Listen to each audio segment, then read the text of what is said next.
Right, let's see if this one works. Oh, just an absolute nightmare.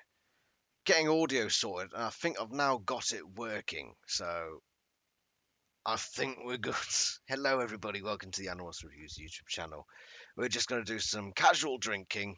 Pebbles in the background, but I think she'll only get involved intermittently. Just to give me shit, apparently. Yep. Which is fair. I'm going to be drinking. We're going to be watching some Sario riffs. And we're just going to have a grand old, merry old ruddy time. Because why not? We're Animorphs fans, and that's what we do. Right, I'm going to de-stress from OBS drama by telling you the drinking rules for today. Modern political issues, 2 fingers. Character traits, 1 finger. TV show criticism, 4 fingers. 90s references, 3 fingers. Movie talk, 2 fingers. Author mention, 1 finger. Something wrong, 2 fingers. Naughty talk, 2 fingers. Podcast name, 1 finger. And cinnamon buns is down your drink. Down your drink. Down your drink. Now, this is going to be on a request basis on these live streams. So if you want me to look at something specifically, you just got to tell me, and I might do it, depending on how drunk I am. So, let's all drink 1 finger to each other. Drink. Apparently, I missed a couple of forfeits from last time, so I'm going to drink 2 fingers to that. Drink me.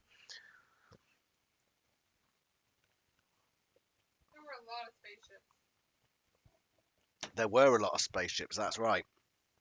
Sean's in the background, ready for anything that comes at us. And we're going to watch Sario Riffs, the Tobias death conspiracy theory. So, I'm just going to make sure that everything's working as planned.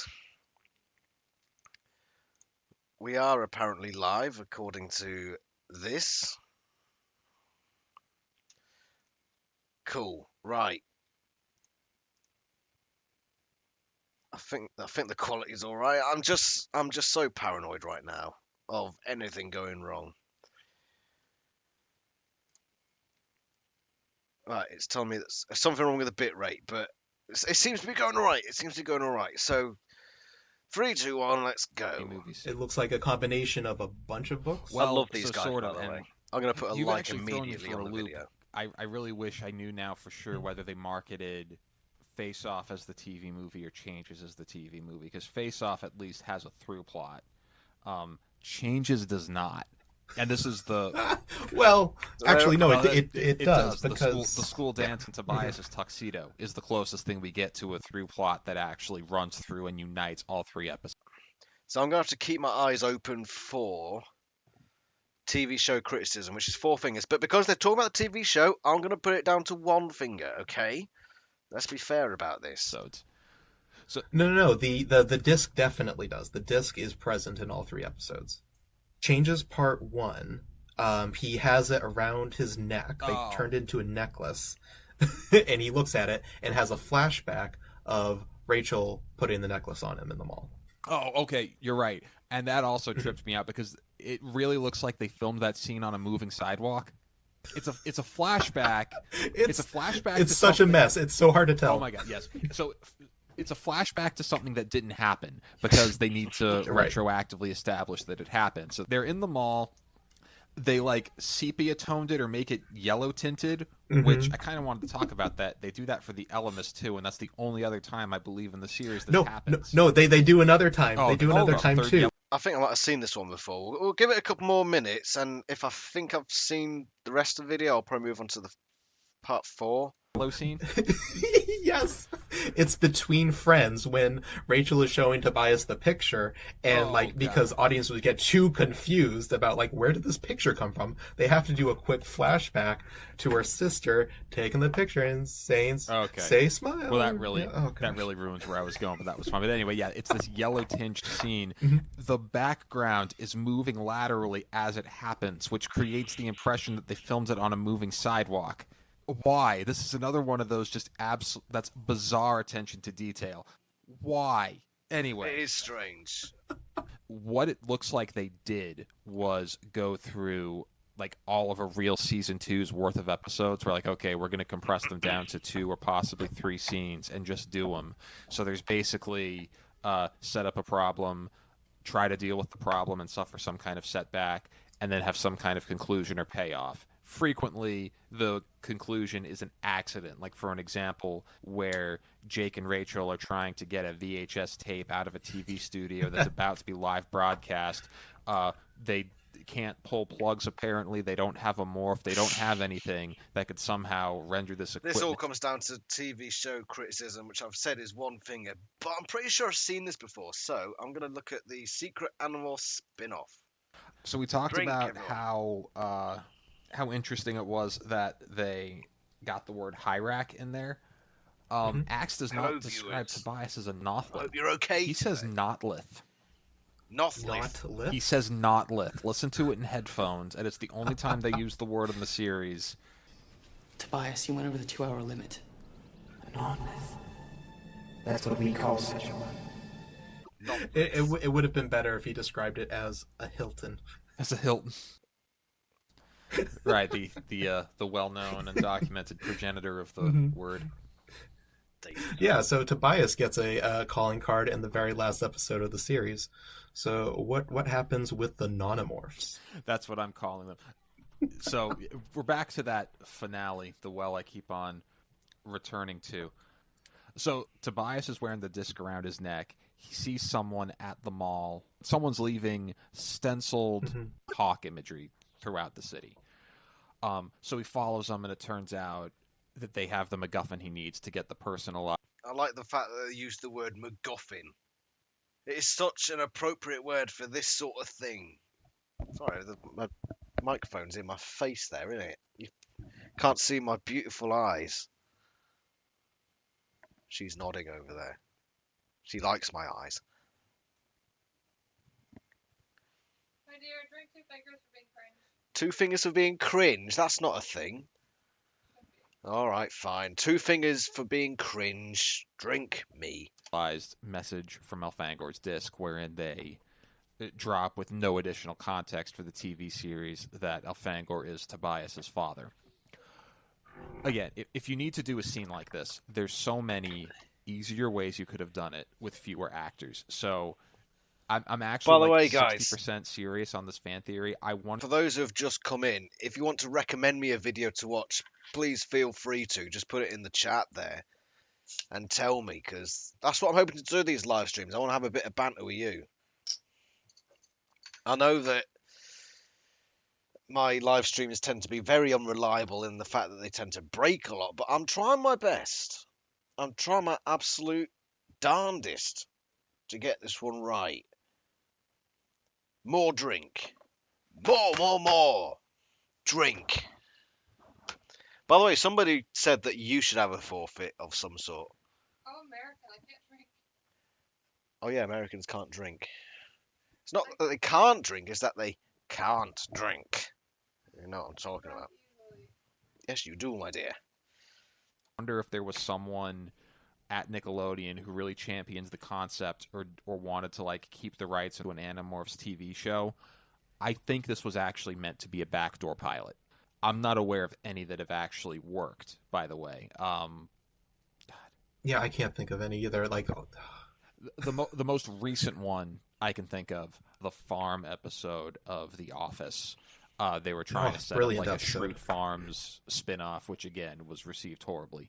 Backdoor pilots don't work. Don't ever do them. But here's what I'm seeing. What are the biggest challenges to keeping an Animorphs TV show going that has any resemblance to the books? Wild animals. Oh, the budget. It's going to be the animals and the morphing. Right. That's where all the budget The seemed to effect go. shots are all reused, so they clearly didn't have a budget to do that. The alien costumes they're just horrible. So we're basically going down the line of all of the trademark Animorphs things that, like, this is basically an unfilmable show with the budget and the technology of the time. But let's say you've got this intellectual property that you want to keep, so play to your strengths. What can you do? What were the strengths? The covert alien Hi, invasion, Geek Truth. I mean, X-Files is still on the air. Geek Truth says Americans can drink. You just have met the right ones or haven't. I'm sure I've met the right one. Hi, Geek Truth. Hope you're all right. Thanks Kid for coming and level. joining This in is the around fun. the same time of Alan Strange and all that.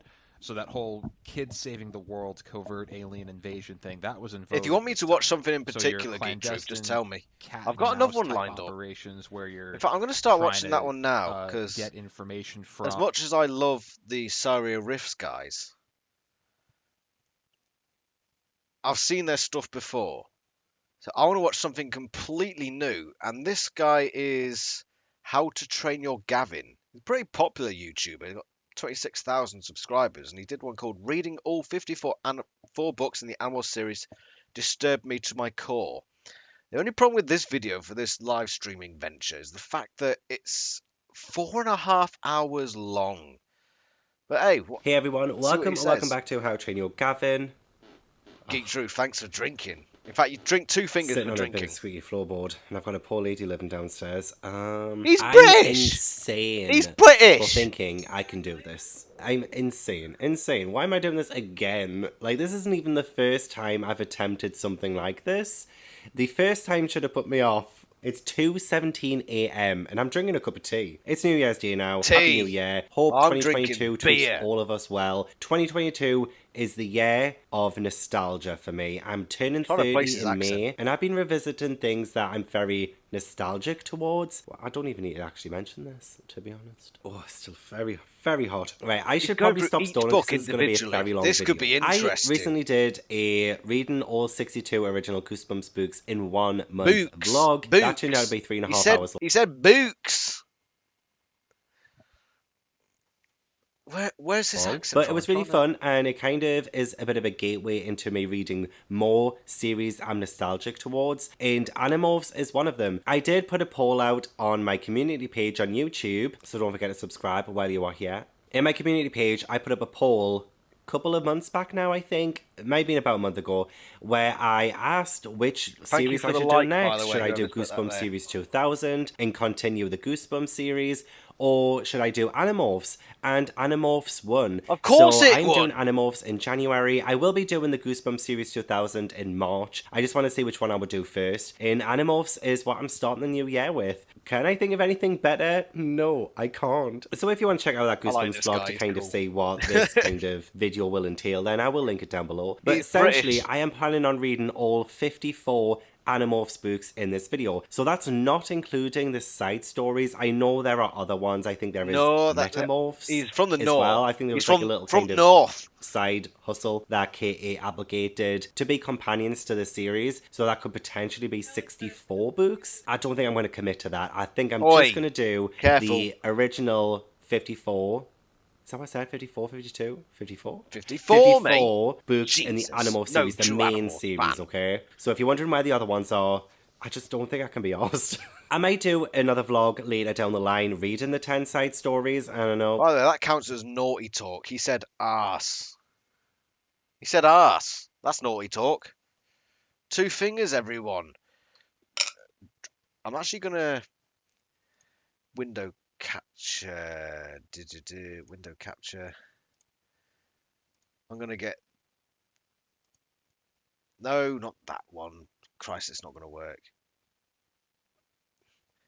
No amount of beer is going to make me okay with the way he says books. Books. He says books. Right. Yeah, 2 fingers. We'll see how it feels. It depends on how this vlog goes, to be honest, because from my memory with Animorphs, all I can remember, well, 1 is the TV show, 2, the fact that the covers for the books are a little bit traumatizing. I only own a couple of them physically. I found them in a charity shop a couple of months back now. So I only have 2 physically, and that is The Suspicion, which... And I reckon the other one he's got is...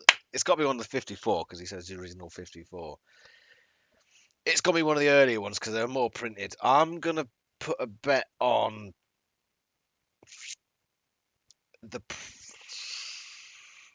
Visitor, number 2. which is number 24, and the The test. What the which frick? is number the test. 43. Right. You're probably Well thinking, off. well, how the fuck are you going to read it? I have them all on the Kindle, and I am ready and raring to go. I mean, it is 2:17 a.m. Why did I delay starting this update? Why? I should be going to bed like an hour ago. I ended up watching Encanto instead to ring in the new year. Honestly, it was so good. I loved it. Anyway, that's not what this video is about. This video is about Animorphs. So Animorphs, if you do not know, is it started out as a book series that ran from 1996 to 2001. And it was written by, Catherine Applegate and her husband. And there were some ghostwriters as well, I believe, in some of the later books. I can't attribute all of them to, Mrs. Catherine Applegate. She didn't write them all. But the names on all of the books are K.A. Applegate. So that's just what I'm going to go off on. Still too hot. Two fingers, drink. So yeah, I can only really remember the TV show. I don't think I've ever read the books, or if I have, blocked it out from memory, most likely. But one of the things I remembered so vividly from this guy is doing what I want you to do. He's reading every single Animals book, and he's done like a little section on each of them. Wow. You need to do that, bloody American. We have very different opinions on things. What do you mean? I don't know, it's like certain books you hate, I love. We both like Animorphs. Certain books you don't like. Oh, certain books. Right, okay, that explains it. That's wrong. The TV show, which I definitely know I've seen before. What I remember from that so vividly is when they turned into animals. And that is like the main kind of story of Animorphs. The fact that these 5 main characters, when they touch an animal, they kind of copy their DNA or whatever, they soak it all in and turn into an animal. Which just based off on that alone, it doesn't sound like much. But there is a bigger plot as well. There is a kind of a species or like an alien species, and I'm going to explain this better once I've started reading the books, okay? So this is just going to be me butchering up what I think this series is about. So it's about a parasite thing that goes into the brain and like takes over the body. So that's what these 5 main characters, these 5 kids, teenagers I think, are fighting against. I ended up watching the first 2 episodes on YouTube before. Poor man. Wow. Oh, I mean the special effects, the quality and everything, it hasn't stood the test of time. But I was so intrigued. TV show criticism, which is 4 fingers. 4 goddamn fingers. Drink. Like, I couldn't really remember a lot of the storylines or anything like that. But I was just so intrigued by it. I was like, okay, I'm very weirdly interested. Not the best of acting, definitely not great special effects, but I'm just so, like, engrossed. The more I think about it, the more I'm a little bit concerned about what this series is going to end up being, quite honestly. And that makes me more excited to read it. I didn't have the best of time reading the Goosebumps books. I mean, they were my childhood. I thought revisiting them as an adult would fill me with childish joy. It did the exact opposite, unfortunately. But what I'm hoping with Animorphs is that it just surprises me. I really want it to surprise me. I want it to be better than Goosebumps, 100%. It's better than Goosebumps. I've had a lot of people actually say in the comments, and hi to you guys if you're watching, how much they've enjoyed Animorphs even as an adult, and the fact that they still, tackle bigger problems, real issues awesome, and things like even that, as an adult. and that they're still like quite well written, mostly. Especially for its time. All of this feedback I've been getting has made me a bit more excited every single time. So I just know I'm going to enjoy. I mean, even if I don't find them great, I might still find them entertaining. That's my hope. That's my prediction. And yeah, I really hope I'm not disappointed. I mean, they're short enough. They are short enough. They're pretty much the size of a Goosebumps book. A bit longer than a Goosebumps Same size book. as a Goosebumps book. I still think I should be okay with it. There are 8 less Animorphs books than Goosebumps books, and I still managed 62 Goosebumps books in 1 month. I should be fine with a 54, right? I should be fine, right? Right, he was wrong because he said there's 8 less than Goosebumps books, and there are 62 Goosebumps books. He's not counting the extra books in the Animal series. He's only counting the main 54. Technically, something wrong. I'm sorry to say. Technically, something wrong. It's just 2 fingers. It should be okay, right? This will be entirely spoiler-filled. I am going to be giving you every single thought. I hate the fact that I can't make this chat window stay there. Why can't I make it stay there? Yeah. I don't like the fact that I can't make the chat stay there. I've got to keep like playing and pausing it. Unless I do this.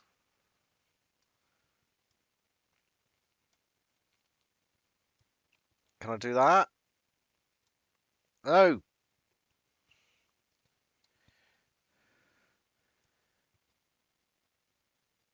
Can I do that? And bring it over? I have on every. No. Come on, I can do this. I can do this. Come on. Ah, what am I doing? Trying to get it so I can get the chat and the video up at the same time. I am such an amateur streamer, aren't I? Amateur. Right, that's good enough for me. Good enough. 64 total books for Animorphs. Yeah, so that's something wrong, which is 2 fingers. What do you say, Ultimate Fiddle Player? I don't know if I would count that because he already said he would do a separate video about this. Right, okay, yeah. So I'm going to let him off. Geek Truth, for being cruel and sadistic, you drink an extra 4 fingers of whatever. What are you drinking, by the way? Every single book. Just like what I did with the Goosebumps vlog, I have a section dedicated to each book and I talk in depth about each book. And I might not go too in depth so that I can, talk about the next book and not have this vlog also be 3.5 hours long. But I still want to at least address main plot lines. I want to see what He's got almost a Welsh tint.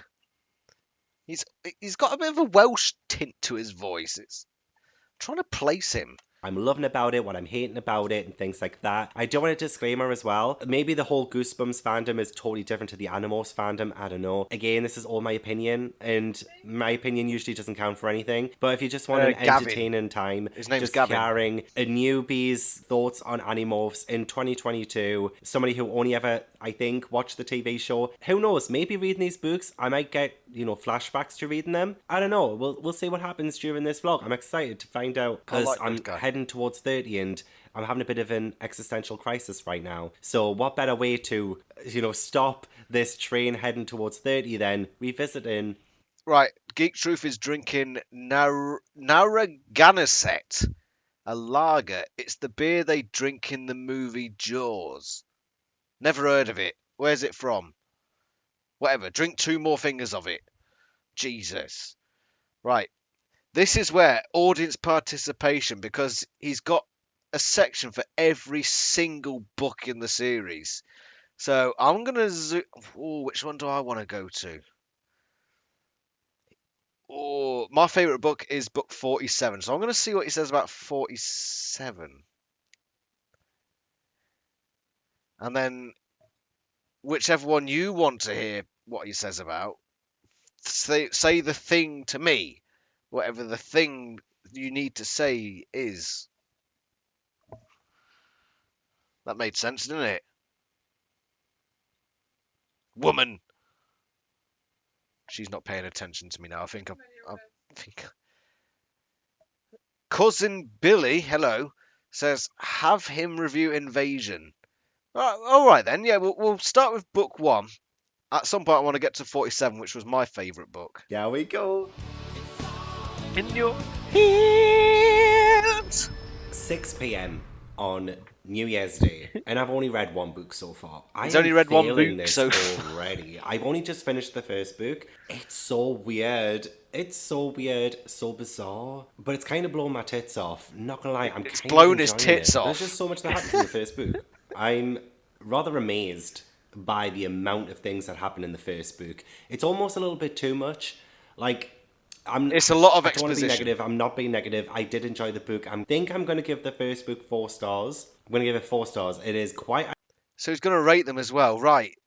He says he doesn't want to be too negative, but come on, when you've got 54 books there you're going to review, you're going to have to be negative sometimes just to give it that dynamic. I was thoroughly entertained, but I think it just did a little bit too much. So I'm going to try and summarize each book as well as give you all my thoughts on them. I did that with my Goosebumps This is for you, Cousin Billy. Drink 2 fingers because I'm being nice to you. So we had 5 kids. And There I'm going to was drink one Jake, finger just for the hell of it. Cassie, Drink. Tobias, Marco, and Rachel. Oh my god, I remembered all the names. I'm terrible with character names. Honestly, I'm the worst. They got more- are a that's a- random group he's of got friends. cappuccino. Tobias has just like kind of moved to the town. He's the new kid. He's bullied quite a Twino. lot. They're at the mall and they are going through this construction thing. Now I can remember the names, but I can't remember what the fuck happened. They go through this construction thing, you know, it's a shortcut on the way home. They see something in the sky and it crash lands and it's an alien. The alien that's come down is you see an Genghis andalite. falling over It's this like thing? part of I a heard it, species, I alien thought- species that's trying to save humanity. I've and moved. he's the only one. I've moved all my snakes.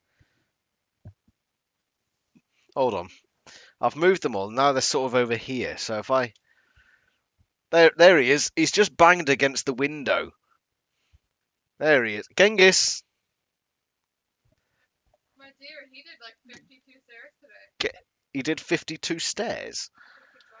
Good job. Did he?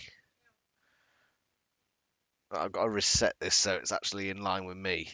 There you go. You've seen one of my noodles. Never mind the state of the room. It's been a housework day.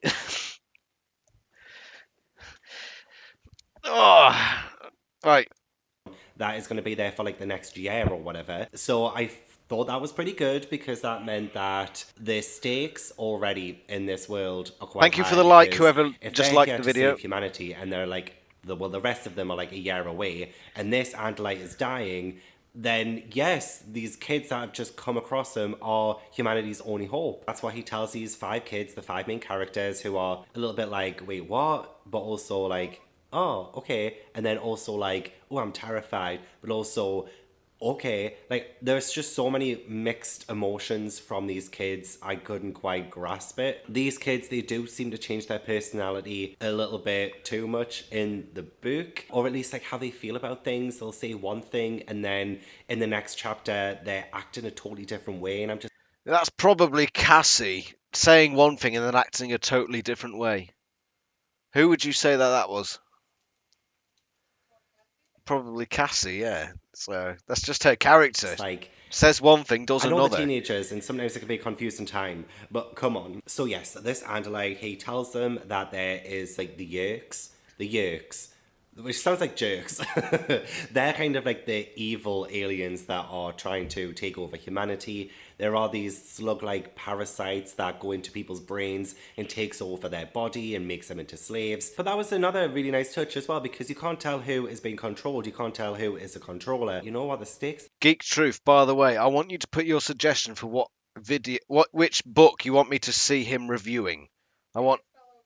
Genghis fell over again, did he? Well, that's nothing new. Are getting higher and higher. He's like, good at that. I don't know where it's going to stop, because then we have these kids end up being tasked with kind of saving the world. Just out of nowhere, just on a random night, they've been at the mall, they've just been playing some video games, and now the fate of humanity is on their shoulders. I love kind of stories like that, though. It's almost ridiculous. The fate of humanity is but in on a my way, shoulders I'm just as so well. Intrigued. Yes. I'm so intrigued. I'm just like, oh, if this could happen to them, it could happen to me. There was a lot of... I've got to defend this world from Honda Jazz drivers. I don't She thinks I road rage. What do you mean the whole morning? It wasn't the whole morning. We were only driving for about 20 minutes. Yeah, that was a lot. 20 minutes of road rage isn't that bad. When it's you can fit a lot in there. That's what she said. Not what she ever said to you. Ah ha ha ha! Very funny, woman. Go make a sandwich. No. Reading through dialogue, and I think one of the things Geek Truth wants 26 the attack. Right, okay, really we'll have a like look at that about one the as well. First Animorphs book that I read is that the dialogue isn't great. It's clunky. There's a lot of exposition in dialogue, and sometimes with the kids as well. This is all brand new to them. They don't know what the fuck's going on. But then they have moments where they just seem to know instantly, which might be some kind of alien magic that, you know, the Andalite, I'm struggling to keep up with the terminology, to be honest. Yeah, Andalite. The Andalite might have magicked explanations into their brains and stuff, because they also have this like telepathic connection with each other when they morph. And also, I haven't explained yet. Oh my god, like I can't explain the series. These kids, they get these powers from this Andalite, and these powers are what's going to save humanity. So these powers they get the ability to morph into animals. They touch an animal, gives them their DNA. And Oh my god. Ultimate Fiddle Player says that book 14 is the worst book in the series. Are you having a laugh? What do you remember of book 14? What's it called? It's The Unknown. It's the one with the Andalite toilet. See, she's laughing, which is... It can't be the worst in the series, That's because the book where Cassie pooped in front of everyone. it's not... It's an alright book, really. Oh, the Irish guy says it's the worst in the series.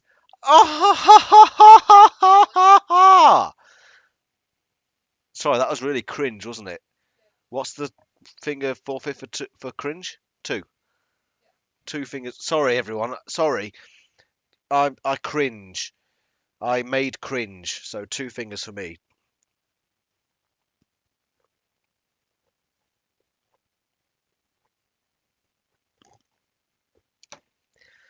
All right. We'll look at book 14 as well, Fiddle Player. Morph into whatever animal they touch, essentially. So I briefly mentioned that in my very first update. Yeah, honestly though, it is not the worst book in the series. By any metric, it's not. But then again, it's just my opinion. Your opinion is your opinion, and if you think it's the worst book in the series, you have that opinion. I just think it was filler, but it was. I like the message of the message of sometimes you put a lot of effort into something that just turns out to be a dud. That's what that book said to me. And it's a relatable message because loads of times I've put a load of effort into something and it just turned out to be a nothing burger. Omi Tony. Om Tony. Drink 2 fingers for your unpronounceable name. Shout out from Michigan. Rereading the series of my 11-year-old daughter, middle of book 6 and second graphic novel. Sharing with the next gen is hilarious and worth it. Yes, that is what we need. That is what we need. Somebody who goes out there and says, right, we're going to bring Animorphs to the next generation. That's good, isn't it? That is fucking awesome. Absolute. You are not a melter. You're a Omi Tony, right. I'll drink 1 finger for pronouncing it wrong. Drink me.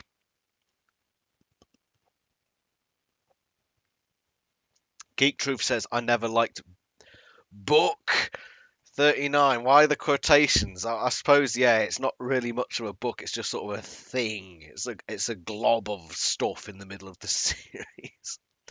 But yeah, Omi Tony, I love that you're sharing the series with the next generation because that's what we need. In the introduction, because that's what I knew it was about. But like now I'm understanding more about the world and everything that's going on ish. It's a lot to process. Like I felt like because so much happened in this first book, it felt like so much information was hurled at me that I'm struggling to soak it all in. It was the like exposition could have done better if it had just slowed down a little bit and maybe had. So that's why I really like book 2, The Visitor, because it just basically gave the same sort of feel as book 1, but it brought it to a more personal level, slowed it down, made it more personal. I Had a bit more time fleshing out the world building. Like what we have in this is a lot of action, which is great. I love action, but it forced the main characters into these situations that they should not have been handling this early in the game. Like well, 1 minute they're saying, oh, we're going to fight for the world, we're going to do this, and then the next minute they're terrified, they're scared, they're thinking rationally. They are thinking rationally, but then it's all like, oh, we're going to do it, we're going to do this, we're going to do that, and then they go headfirst into this plan and go right into the main crux of it all and just like try and save everyone right there and there. It was so much too soon. So much too soon. But it was exciting. It was interesting. I kept wanting to read more. It was good. It was good. I wish it had slowed down. I really do. Shall we talk about characters then? This POV was from Jake's point of view. I know that each book is from... I'm interested to see which character he finds to be his favourite. What I'm going to do, because this is quite a long... I will watch the rest of this invasion segment, because the books get a bit shorter after that. But let's see what he thinks about the characters straight off. A different POV, and I think the second book, the one I'm going to be reading next, Second is book. Rachel's. So in this one we had Jake. He is essentially the main character. There's 5 main characters, but he's the main character. So he's Yes! kind of like a leader to everyone. That's what I've been saying for ages. There are 5 main characters, but Jake is the main character. He is the main character. Through everything, all the character interactions end up centering around him. And he starts the series, he finishes the series. He is I think the majority opinion is that there are 6 main characters. Like, it's spread evenly amongst them. He's the main character. Yeah. Omi Tony says 2 years ago, her teacher had the kids read number 1 for class and recorded a fake interview with Catherine Applegate to get students excited. You can imagine my excitement and her shock when I pulled the whole library. Yes. Genghis. He's reaching for something over there. You want to see what he's doing over there? Can you just about see him? He's going to fall over in a minute. Just about see him there. It's not very good because I've got the big soft box in the way. So I do apologise. I probably should be concentrating on the video, but Sean, your head's cut off, mate. You can't be having that shit. Can't be having that. There's something wrong. There are actually 6 main characters. Bird Boy is the Bird Boy. Oh my god. Cousin Billy, drink 3 fingers. Who do you think is the most tragic Animorphs character?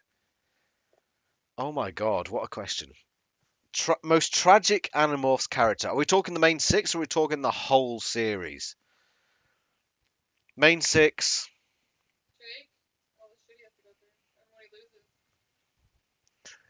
Considering Marco gets his family back, it's certainly not him. It's not Cassie. Yeah, Rachel? No. She dies. That's pretty tragic. Well, yeah, she dies, but as they put it in the book, she wouldn't survive well after the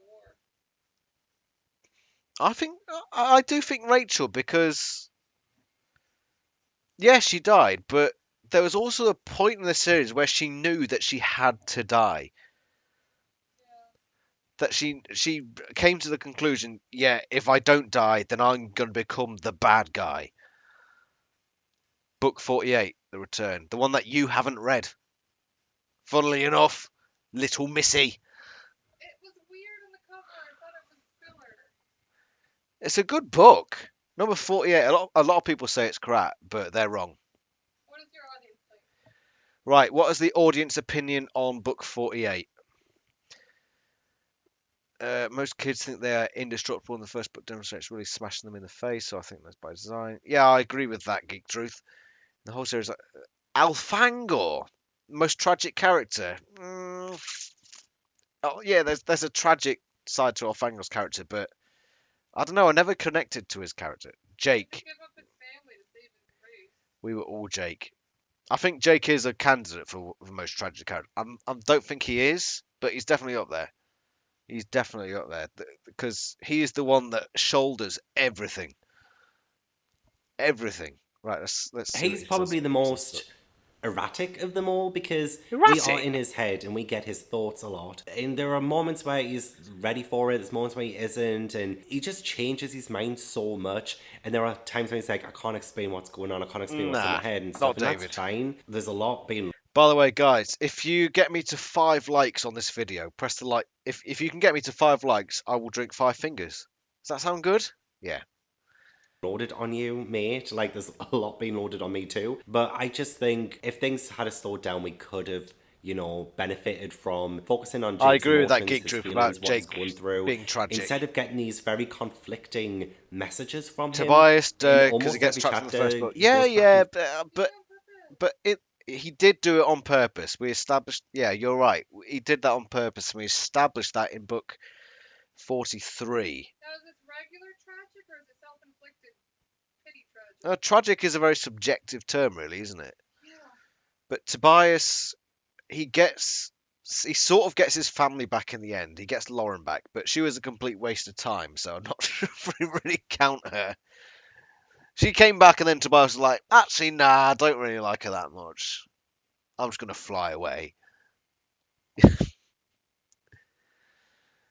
Good old Tobias. And the other characters do it too, and I'm just like, Right, we're up to God, 4 what am I likes. supposed One to more think? like and I'll And drink Jake, I'll drink he is 5 a little fingers. bit weird. Like, so Rachel is his cousin, right?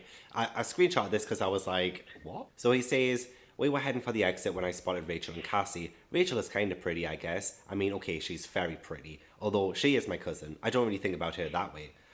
Why say it then? Why make that so awkward? And I know he's a young teen, and sometimes teens don't have the best way of saying things. But I'm just like, he's thinking this. He's thinking his cousin's very pretty, which is fine. But it's the way he kind of fixated on Rachel's prettiness, and then he's like, oh, she's my cousin. I'm just like, could you not have just said, Rachel's pretty, she's my cousin? Why have to be like, okay, she's very pretty? I'm just like, can we just stop? So there are other times when Jake is very awkward, which I guess is fine. Again, he's a teen. I find him a bit odd. Rachel is fine. She hasn't really been developed that much yet, but I'm interested to see what the next book is like with her as the main POV character. Cassie seems to be taking on everything quite quickly. She's very quick to learn. She's already learned how to morph with the claws. Apparently, in the books, when they morph, they can't bring the claws with them, which I guess makes sense. But in the TV show they did, which I guess is also good because you couldn't really have naked teens on camera. And in the books, when they morph, they're naked. Come on, guys. One more like and I drink 5 fingers. One of you has not liked this. There it is. 5 likes. Straight in there. Right, 5 fingers. Thank you, everyone. If you get me to 10 likes, that's 10 fingers. Okay? That's your... Oh, one of the likes has just vanished. What the hell? Who there it is, back again. What the hell's happening? You get to 10 and I'll take fingers out. If you get to 10 likes, I drink 10 fingers and Pebble takes Genghis out for the viewers to see. Okay, so I'm drinking 5 fingers and then I'll read some comments and we'll get to the... We'll probably move on from the invasion because it's a really long segment. And I think he's just going to the characters. But he's right in that Cassie's sort of like a Mary Sue sort of character. When they come back. And that 5 fingers is for me, very drink. awkward. Like, I'm hoping they sort that out. Cassie has managed to find a way of having her aerobics outfit or something like that morph with her so that she isn't naked when she comes back, which is great. Hopefully they'll all learn that. But I'm also a bit like, Cassie, like, you're very quick at learning all of this. Like, why? Like, we aren't getting this process from you. Like, she was instantly amazing at everything. And I'm just thinking, okay, again, this is all brand new to her. Like, what? Are we going to find out if this is important or not? Mako was fine. I found him... It is making me think of this theory that I have. That I've mentioned a couple of times on my channel. You remember how in the Elmis Chronicles, he sent a version of himself, a small, like, compact Ellimist version of himself down to the Andalites and made it live with them for a while. Which is very similar to, like, in the Bible. God he sends his son down, who's like a compacted version of God, who hasn't got all the capabilities of God, but is like a small portion of him. There was a very religious part in that book. It was weird. Is Cassie that? Is Cassie an extension of the Elmist that doesn't... He hasn't put the memories of the Elmist in Cassie, but he's put some of these weird skills inside the Elmist, inside Cassie, and just let loose this person on planet Earth during the invasion. Is that a thing? Is that what's happened? Is that why? Does that explain why she's so good at everything from the start? It could, and that's going to be an Annie theory for another day. A bit odd as well. Like, there were times... Right, what are people saying, actually? Elfanga got rid... Oh, I'm trying to... There. Let me go at the thing. Jake was the most tragic... I've read that one. Elfanga got redemption by handing off power, so he got to have hope before dying. Yeah. Nitro says, my pick is Tom because he made one stupid decision that ruined his life and was killed by the person who wanted to save him after 3 years in hell. That is a tragic story. And it's the story of a lot of hosts he is the named host. The host that we have some connection with, because most of them are nameless, faceless things. Tom is like, this is the controller, this is the one we want to save. I mean, you got Chapman there, of course, but no, not one of the Animorphs at one point says, we want to save Chapman. Enjoy your weekend, Omi Tony. Thank you very much, and keep spreading the Animorphs joy amongst the next generation. I love that. Ultimate Fiddle Player says that would explain a lot. Yes, I think it would. Oh, by the way, Geek Truth said 2 not 200 ago. I agree with that. Tom is pretty tragic. I kept rooting for him and want to see him free and helping the Animorphs. Yes. But they couldn't. They couldn't, because as soon as they freed Tom, and Tom specifically, then the Yerks would be on to that family, the Berenson family. That's why they never did it. Which is smart, but also, yeah, tragic. I agree with your Cassie theory to a certain extent. I always thought Cassie had something else going on. It's most of my theory comes from Megamorphs 4, because it's at the end of it, Elmis just says Cassie has some sort of entanglement with another dimension, and that's weird. That's a really weird thing for some random person to be like, oh, I'm sort of entangled in multiple dimensions. That's not normal, is it? No. I wish I was entangled in multiple dimensions. That would be awesome. I could steal things. Like pizza. And nobody would know. She survived the war. That's what she got going on. Yes. Times when he was very concerned about being killed because his... Right, we're going to move on. Someone said 14. So we're going to go in order. So 14... God, what did Geek Truth say again? I'm sorry. This section has lasted a long time.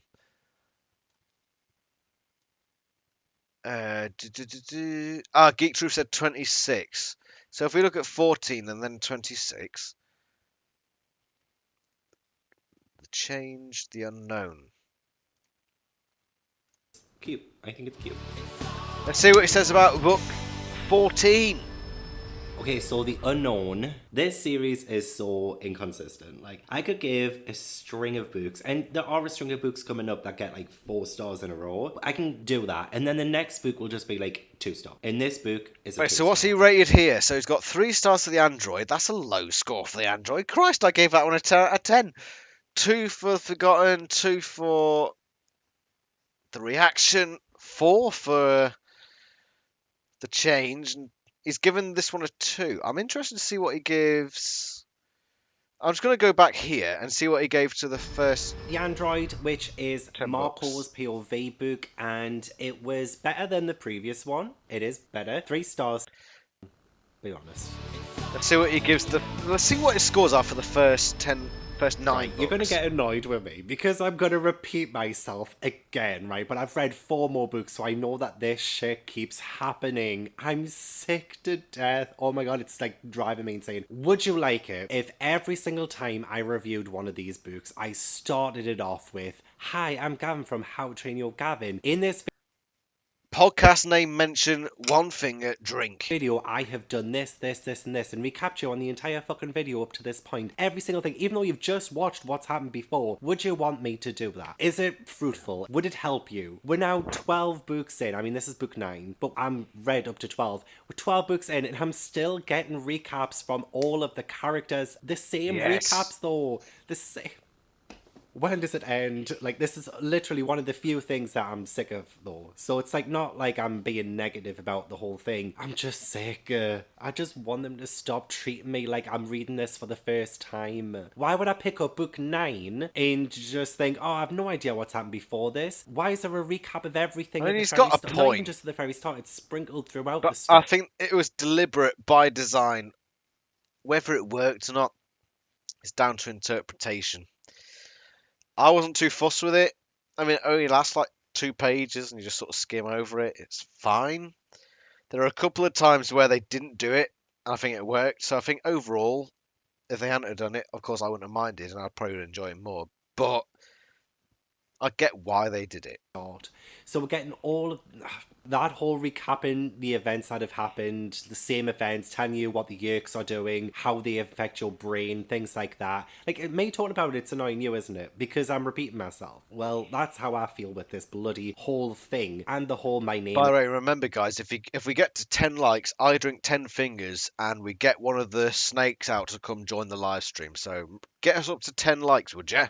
For God's sake. Is Rachel, but I can't tell you my last name because he'll put Genghis is annoying.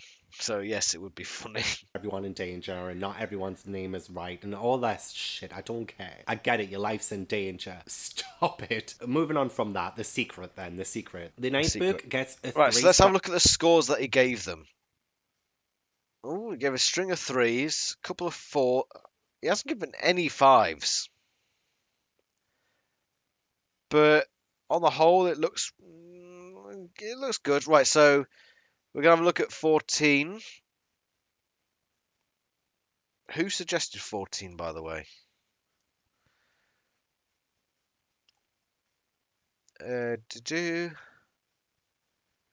Fiddle player. Right, so we're going to have a look at 14. But I am going to go to the lavatory. So I'm going to leave you looking at Genghis for a little bit while I go upstairs. There he is. You can watch him while I go to the lavatory. I'll be right back.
Does he want to come out, does he?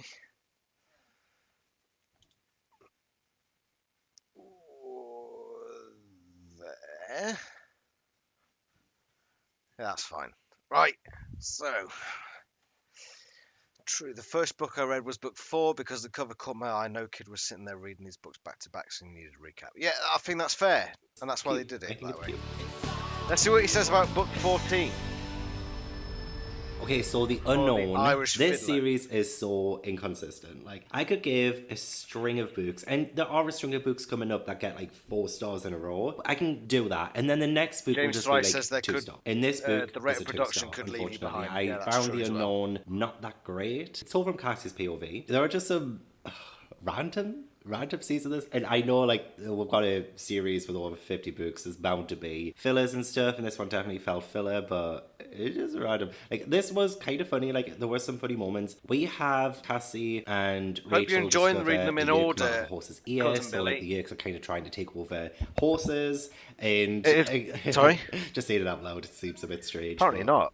you know. So the Animorphs decide to investigate. They go to Zone 91, which is a Air Force base, and there was some funny moments there because when they're caught, they're promptly arrested, and Rachel, Marco, and Cassie use these pseudonyms to, well, fake names, to kind of get out of trouble-ish. Like, they use, it was the X-Files characters, which By the I way, need to guys, watch. Oh yeah, Fox Mulder. tell us what Dana your favourite Scully, book and is. Cassie calls herself Cindy Crawford because she panics. Stuff like that is funny. And then another kind of funny bit, but like again random and strange, is when they go to a racetrack to acquire horse DNA. Cassie gets the DNA of the champion racehorse, and then the owner of the racehorse thinks Cassie is his horse, so he ends up taking her to the racetrack and wins the race. I mean, I was kind of sitting there with a smile on my face, like, Okay, but like, can we get back to the story now? I guess we do need the lighter moments, you know, especially with some stuff that's coming up. It's nice to have some of those lighter moments, and yeah, maybe looking back on it as a whole, this it's book was fine, good. The really. And I whole part with Captain Torelli falling down the log flume was good fun. And yeah, I like the message. It was a good little book. Someday all horses will be blue. I remember that. It was good. It was a fun little book. have to expect this kind of stuff. I wanted It's a to get bit back like to the the story. So yeah, experiment. the Yerks are taking over horses. The Animorphs as horses join the controlled horses, which, you know, again, Vista 3 appears, which is starting to become annoying, not gonna lie. The amount of times they escape is just... Like, what's the point of Vista 3? Every single time. Every single time. Remember, if And you get Vista me to 3 10 likes on always this video, notices I them drink 10 and fingers, always and we says, get okay, one of they're the looking snakes into suspicious, the live stream. eliminate them, and they always come escape. Like, join this us. happens so many So please times. leave a like, guys. So many times. That's starting to get a bit repetitive and boring because the stakes of that are just non-existent because I know they're going to get away. Yeah, just, can you like change it up a little bit? Because it happens again in some of the other books that I'm going to talk about in a minute. Honestly, I am sick of this cold now. It can go. I've had it for like nearly 3 weeks, and it's doing my tits in. But what the Yerks are literally hiding here in Zone 91 or whatever is a toilet, an Andalite toilet. That's what they've been guarding. It is one of my least favourite books so far. I think I like this a little bit more than The Forgotten and The Reaction, but only slightly. And I think it's because a lot of the humour in this one was pretty well done, I think, and pretty good. I didn't have a whole lot I of agree thoughts with on that. this one because it was a little bit boring, repetitive, and a bit silly. Which I'm kind of getting used to. I'm getting used to the silliness of the Animorphs series, but this was just like a whole other level. An Adelaide toilet, really? Right, so that was his thoughts on book 14. Geek Truth, you wanted his thoughts on book 26, which is a very good book, and it looks like he talked about it for quite a while, so interesting. James Rice says 53 and 54 are my favourite, but I feel using the series end as a favourite is kind of cheating. I also love 41, such a good little adventure, even if it doesn't tie into the rest of the series. Fiddle Player says my favourite main series book is 41. So two people there say 41, which makes me very happy. Because before I read the book, before I put out my ideas about it, I always got the impression that book 41 was one of the most hated books of the series. And to see people coming out and saying, yes, book 41 was good, it validates my opinions. It was a fantastic book. Absolutely brilliant. James Rice saying it doesn't tie into the rest of the series, not plot wise, but character wise, it does in so many ways. Book 41 is very important. If you ever find anyone who says that book 41 is filler, you have my permission to tell them that they're a silly bugger. That's pretty stern stuff, isn't it? Right? And anyone who says that 41 is filler has to drink 2 fingers, much like we're going to do right now. Drink.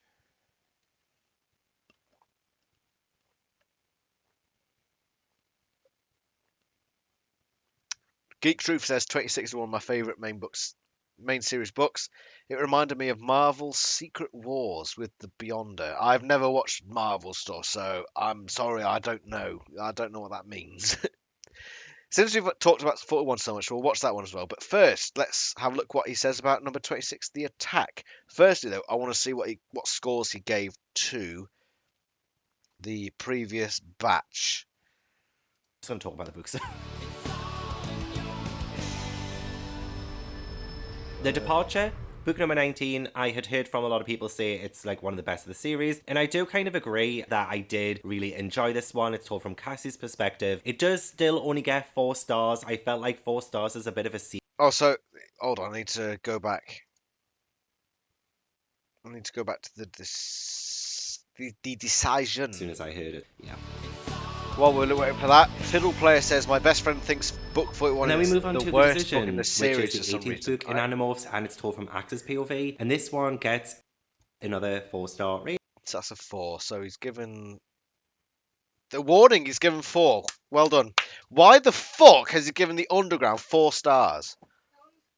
That one was crap. Thank you, Pebble, for agreeing with me. The Underground was crap. Why would he give that one 4 stars?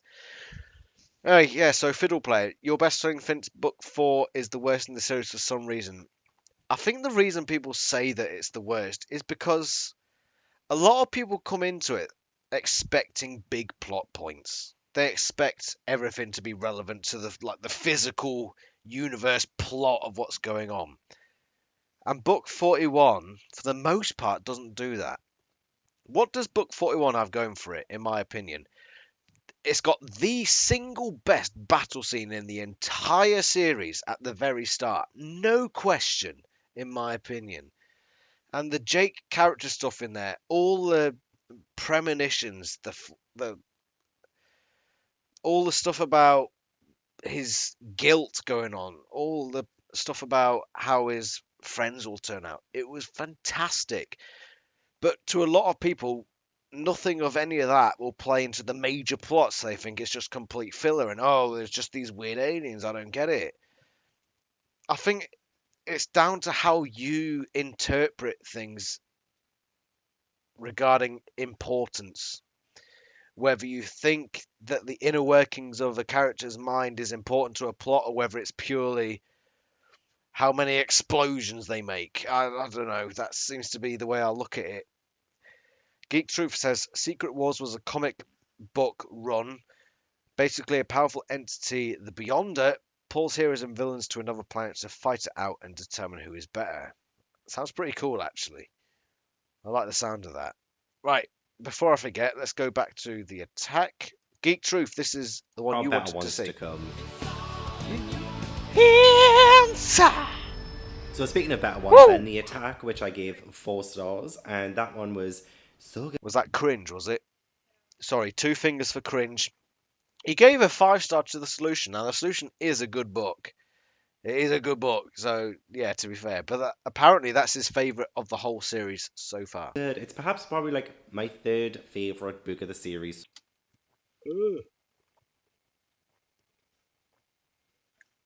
His 3rd favourite. It is a fantastic book, and I want to see why. So far, because I've read up to book 30. That's including like the next 4 books as well. So of the first 30 Animorphs books, I think this might be my 3rd favorite. It was so good and so exciting and so insightful, and you could just like see so much and learn so much in this one. So Jake is narrating this one, and we have the return of the Elemist, who again is that whole kind of all-powerful, all-seeing entity thingamabobby that I still haven't quite wrapped my head around. But there's like this antithesis to... Right, Medi, now that you've turned up, finally. Firstly, I've already drunk the fingers for the things I missed in the last episode. Pebble is here, so if you want to tell her a forfeit, she says hello. Do you want to give her a forfeit? Do let us know. But we're looking through this guy's video, and he's done like mini reviews of every single book. Which book would you like to see him talk about? Let me know, and we'll watch it. The Elemist called the Kryak. I'm going to be pronouncing all of these names wrong now because I've stopped listening to the audiobooks. I don't even know if there's an audiobook for number 26 and stuff. I'm sure they stopped at some point. That reminds me, he's saying he doesn't know if there's an audiobook for 26. I think they're up to 25. And Pebble has got the first 2. No, I got the first one. I thought I had more than one. Oh, so you got the first one, but I will be reviewing that soon. Yeah? And then hopefully in the future we'll get more. But they are quite expensive, really, for They're about £7 a book. £7 a book. I mean, that's more expensive than the actual physical books, but I will review the first one. So, Medi says 42. Blimey. Okay, we'll get to that one.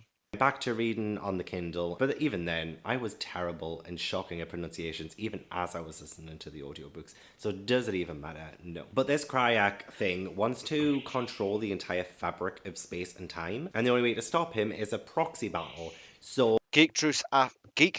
Sorry, I'm getting drunk now. I'm on to my 6th bottle. Geek Truth says, are the audiobooks any good? I haven't checked them out. I've never listened to them myself, and the reason why, I know I'm an Animorphs collector or whatever, but I'm watching my finances quite closely because I'm going through a tumultuous time at the moment. So I'm not spending £7 on audiobooks when I've got physical copies. But Pebble has got book 1 audiobook, so I will listen to it and I will give a review of it. So I will have give my opinions on those audiobooks. I've heard positive things about it, so make of that what you will. But I will do a review of one probably within the next month. So if you're holding out on suggestions, yeah, just keep an eye out for that. Medi says, I did suggest maybe Pebble host an episode and you chime in when you disagree with her off camera. So basically a role reversal.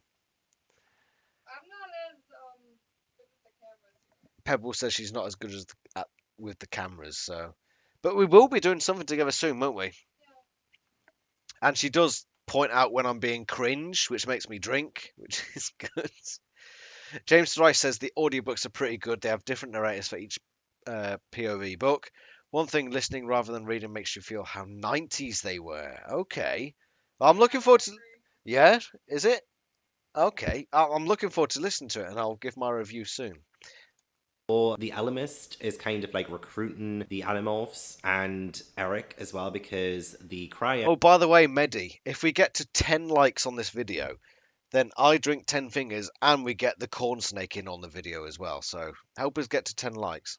Is recruiting the Howlers. Yeah, so it's going to be like 7 battling 7. The Crag is also targeting a alien species called the Escort. Transports them all to the homeworld of the Escort, where this battle will take place. And the Escort are actually a really fascinating kind of species. I really enjoyed seeing how they worked as a society and also their backstory. So apparently they have so much in common. Thank you, Medi, for liking the video. Their kind of story, I feel like this is going to be important coming up, but their kind of story seems to be creepily similar to the Yerks. Escorts aren't really evil. They buy and sell things. They're a very like trade-oriented species. Yeah, so what we learn about them is that they have a slug in their brain that needs to come out every 3 days, and that is creepily similar to the Yerks. But they have found a way of like coexisting with like these slug things, because I'm trying to remember this, but like it was like hundreds of years ago, this race, this species created the Irks, and they had these slug things called the Yorts. I don't know how to pronounce it. They coexisted so that they could live together harmoniously, or something like that. Okay, look, I've read 4 more books after this one,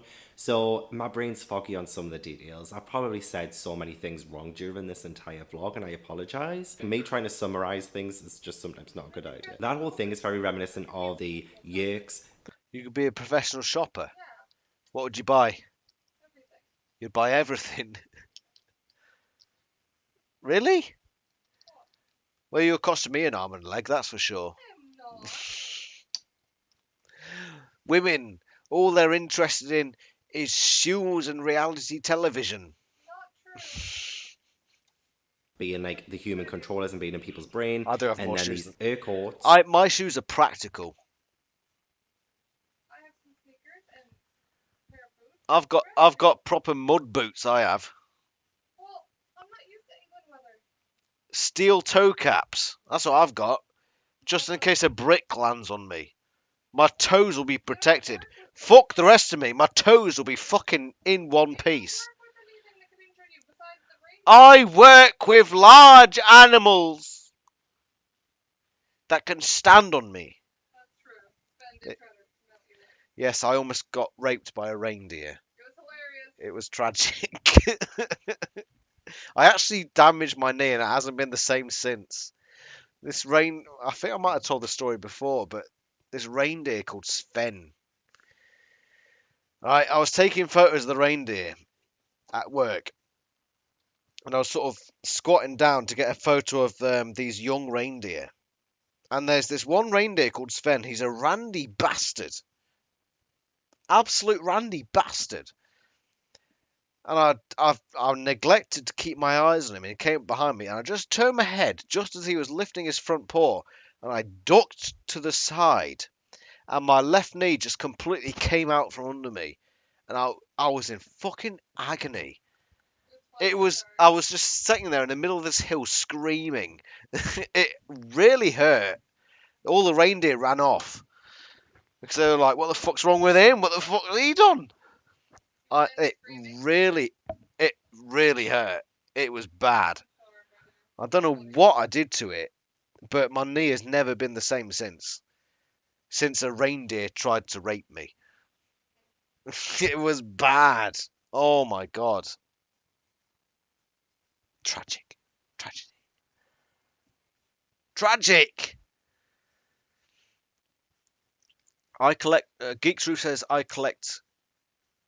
yes, James Rice. Oh, Sven. Geek Truth says I collect physical media, so I would be more inclined to collect the audiobooks if they had actual disc releases. I agree with that. Have you ever met a nice reindeer named Sven? No, I haven't. Reindeer are bastards.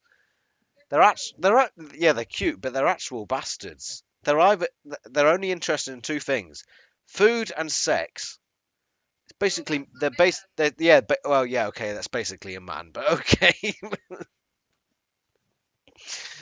uh Fiddle-dee-doo. Right, let's see the last part of what it says have about the the kind of attack, same and then kind I've of got to go to the deal, lab again. but it's harmonious and peaceful and stuff. So they're kind of looking to see if maybe this is like a solution in the future for the Yerks. I don't know. Sci-fi, as Olivia from Olivia Reads a Latte says, just sci-flies over my head. I do. But yeah, for anybody who wants to take the piss out of me, I have been, or a reindeer tried to sexually assault me, basically. If you ever want to take the piss out of me, you can use that against me. A reindeer tried to sexually assault me and caused me a lasting injury because of it. Okay? There you go. There's your ammunition. Try and keep up with all of the things that we get told in this series, and we get introduced to so many different species and backstories and characters, and honestly, I try and write it down. Like literally, I have my notes open, but I'm trying to write everything down that's probably important so that I can regurgitate it. I probably got things wrong. Did I call them irks? I meant isks, I think, beforehand. It's late, okay? It's late. I've got a live show coming up. I'm not in my right frame of mind. So the Animorphs have some like battles with the Howlers, and the Howlers are actually quite terrifying, like quite scary looking. They were described very well.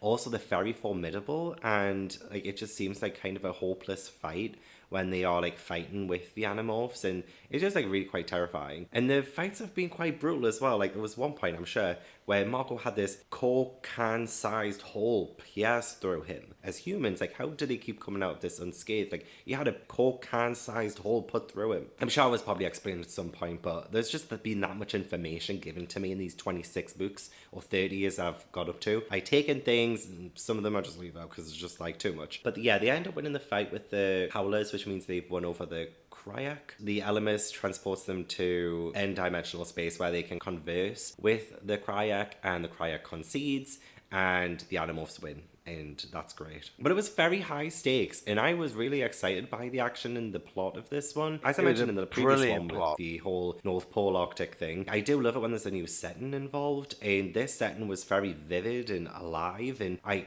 love the whole Escort's home world and things. Like that was really cool. It was almost like a contest between everything about this book was just done right. Everything about this book. And I think it helped that 25, The Extreme, was ghost written. It gave Catherine an extra month just because she came back with this book and it was an absolute banger. Just everything about this book was just really well done. Everything about it. It was almost like that extra month off just revitalized Catherine. And then she came back with the separation later on, but the less said of that, the better. In the Animorphs, and that was very interesting. I like that. I love kind of you drink two fingers for being late. In books. But one of the biggest things, Thank you for 8 likes. If we get to 10 likes on this video, I drink 10 fingers and we get the corn snake out for some harassment from on the video. Biggest things. I'm not moving on until I talk about this. But Cassie and Jake kiss. I was not expecting that. I feel like the Animorphs series so far has been focused a little bit more on Rachel and Tobias. Like I felt more of them having a bit of a spotlight with their whole kind of star-crossed. By the way, as Trey's, what we're doing is we're looking through this guy's massive 4.5-hour video. We're picking specific books. He's doing like mini reviews of every book. So we've got a few suggestions for which books we're going to look at. Which book would you like to see us looking through?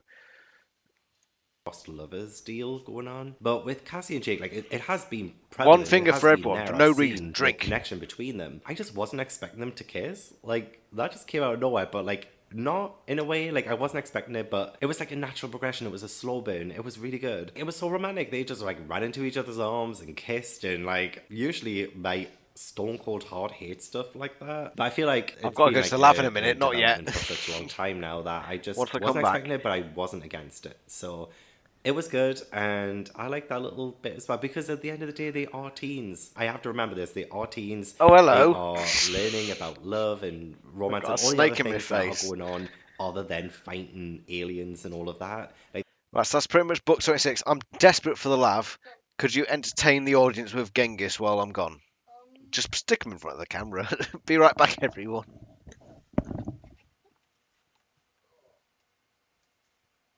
doesn't want to go in front of the camera. He's very busy.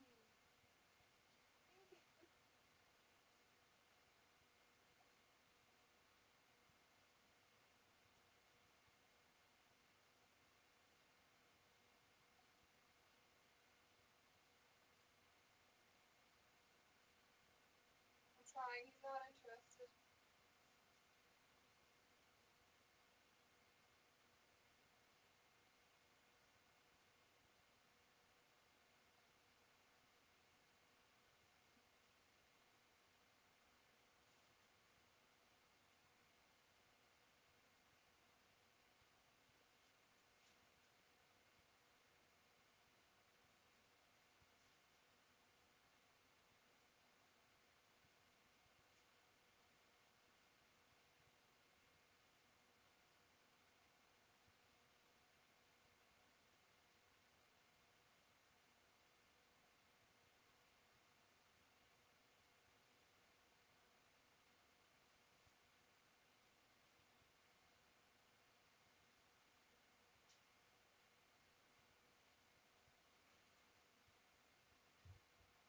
Not interested.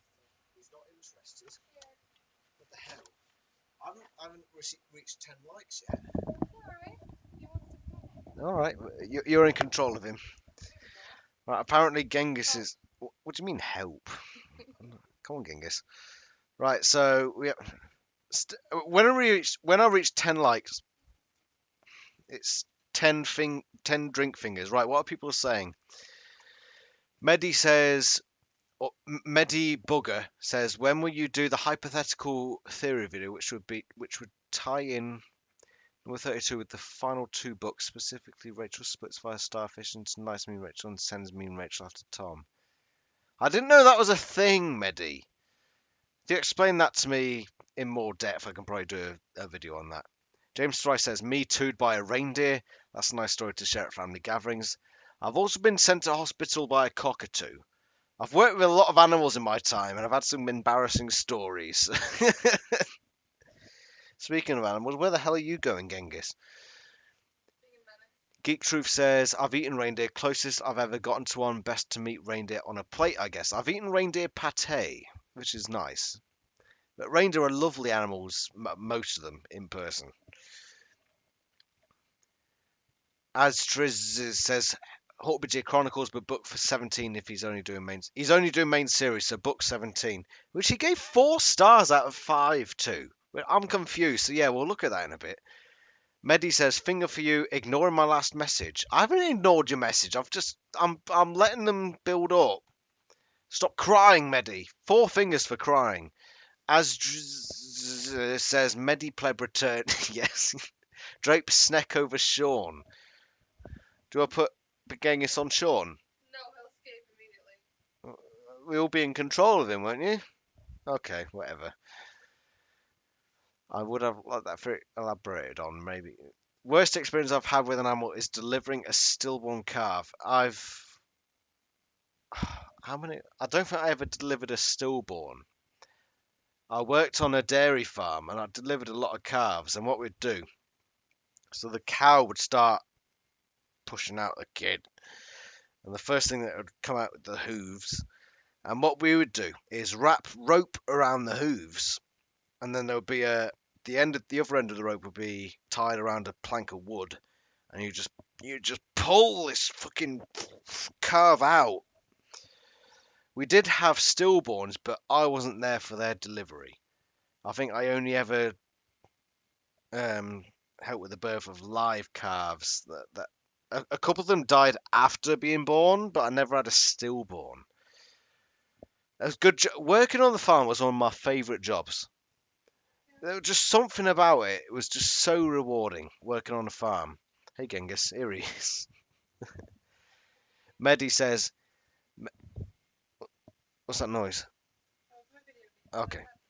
Medi says mainly it would be a way of having some form of Rachel surviving and how night Rachel will impact on the other animals. But they still have to live human lives, and this is part of that. So that was very interesting, and it was a moment where I was just like, oh, okay, that's me. But no, it was a good book, and I gave it 4 stars. But it's going to be hard to get another 5 stars, I think. But this one came close. So he gave 5 stars to... Right, we don't need to look at the exposed. We're looking at... We will get to the ones in the 40s, but I don't want to go... I want to go relatively in order, so... Asdriz has said 17, so we'll look at 17. He gave 4 stars to 17, which was a crap book, and I'm wondering why. Who knows? The Underground, the one with the bats. Getting into And the the Underground then, Hunter as I mentioned before, I gave this book 4 stars. I think 4 this stars. one... I mean, a lot of people refer to this book as the oatmeal book, which it is. And it sounds silly and a little bit outrageous, but what it did was give the characters an opportunity to delve into the war aspect of... Guys, we're on 9 likes. If we get one more like on this video, I drink 10 fingers. Oh. Astriz says 4 stars of 17. It's one of the worst, in my opinion. Laugh out loud. It is one of the worst. It is a fucking awful book. Geek Truth says 16 better than 17 all day. Absolutely Animorphs, agree. again, No doubt. but absolutely have this agree. really huge dilemma, 16 was which a we have good seen book. before. We have seen that kind of crossing the line between what's good and right and Medi what's says wrong 10. and bad and things What, like you want- that. We've seen that You want me to go over 10 with him? Or are you just saying 10 because you think it's a good book? That's fair. before, but I don't think to the extent of this wait, book. Genghis. So we are in Rachel's POV, and she ends up saving, along with Sorry? some of the help from the other animals, No, it's fine. saving a guy who tries to commit suicide, which is a huge thing to touch upon in this book. And I remember a few books back, Rachel's POV again, when suicide was again brought up. So I think that's a really interesting theme. In this one, it turns out that the man who tried to kill himself had a yeark Right, in Medi says it's at 10 likes. My YouTube studio screen says 9. So I'm not just going to believe you on the face of it, Medi. I'm waiting for my likes bar on my thing to say 10. Okay? Not until then, when it says 10. That's a nice rhyme. has a yeark in his Genghis, what brain. are you This doing? yeark got addicted to, was it maple and ginger oatmeal? And that's He's kind behind the of chair. how this yeark didn't have to go to the yeark pool, but it meant that this yeark is now addicted and it's affected the yeark Keep an eye so on him. much that the human controller has a bit more freedom because they can... Right, people are saying there's 10 likes, but... Right, hold on. Look. It says 9 on here. You can see that. It says 9 likes. I'm not... Until this thing says 10, I'm not doing it. I'm not going to just believe you. speak for themselves and all of that. So it's kind of a little bit of a Keep lifeline liking the video, in this come whole on. war with the Yerks, because if they can give human controllers a bit more of their freedom, a bit more of their power back, then that's a good thing, isn't it? However, not really, because that means that the Yerks will live in don't know where their he's gone. brains forever. As long as the humans live, the Where Yerk is- will live in their brain. Can you keep an eye on him? So it's not really a good thing, especially since we saw this Can you man grab him, almost Matty? driven crazy by this Yerk and try to kill himself. Genghis is causing problems. He's down there.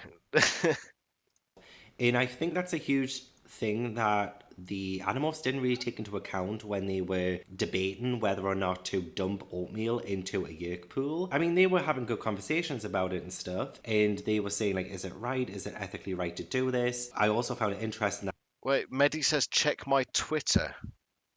I haven't checked my Twitter for months. I gave up on Twitter because I just get fucking... Right, my Twitter. I used to do quite a lot on it, but it just got so annoying. I get really riled up by politics, and I'm just like, I don't want to do it anymore because it gets me riled up for no reason. I'm fed up of looking at politics because I get riled up. Yeah, it does, and I'd rather just concentrate on things that I enjoy.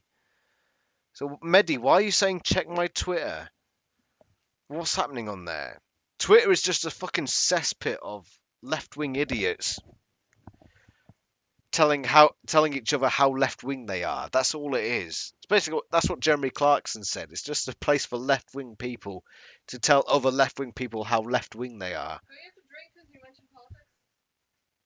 No, that's what it's if that mentions politics. Then I will drink one finger for mentioning it myself. Medi says 10 likes. It still look right, guys. Look, it still says on here 9 likes. Okay, until that hits 10. Right, hold on. I'll check the freaking. I'll check YouTube. Okay, I'll check the live video. Hold on. I'll check. It says 9. Look, it says 9. It says freaking 9. Even here. So you're lying to me. Get me another bloody like, and I'll do it. Now, Jake wouldn't do Little it to liars. Tom, but would do it to everyone else, essentially. But they do want human controllers to get their freedom back. But again, one of them tried to kill himself. Like, that should have been the Where's he going end now? of that conversation. They should not have even tried. They decide to try. They don't succeed in doing it, but they do try very hard to break into this. Medi, you mentioned the number 10 one more time, and you're drinking 10 fingers. Pool, which they find like an entrance through in McDonald's. Unless it's legit. Unless my screen here says 10, and you say 10 again. If I look at I'm not logged into Twitter. I've basically not logged in for months. I'm not logging in now. Screenshot in the sharing for your viewing pleasure. I don't know where that is. They don't get For some to go reason through mine that shows way that the because of video the is whole 0 security likes. thing. But Fiddle player, you're well behind. We like, saying we that got though, 9 even though at it the sounds moment. ridiculous that there's a Yig pool entrance in McDonald's, it's not really, because there's like the secret code thing that they have to say to a person. I think it was like, Right, okay, I'm gonna look at the Discord now. I'm gonna look at it. You notice my Animorphs phone thing, calling it. Did you say cringe? Why? How's that cringe? Right, Pebbles called me out for cringe, which is 2 fingers for me. James Thrice drink 2 as well. Half a cringe, right? 1 finger, drink.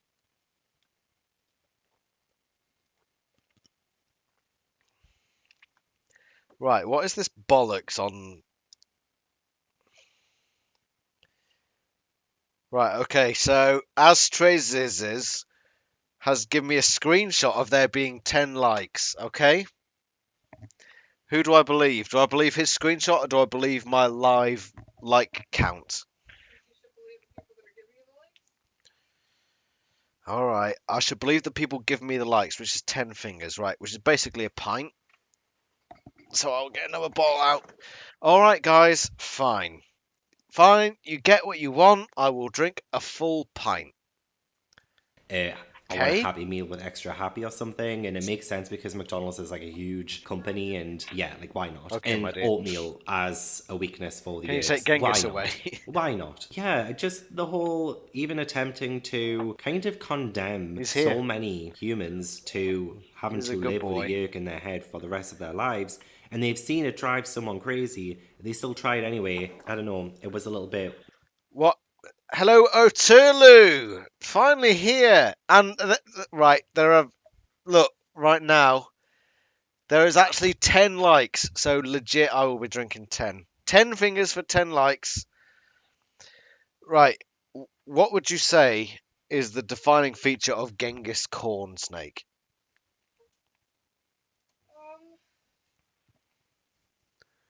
Defining feature is fatness. His fatness. his roundness. Very round. He is very round. It's not his fault.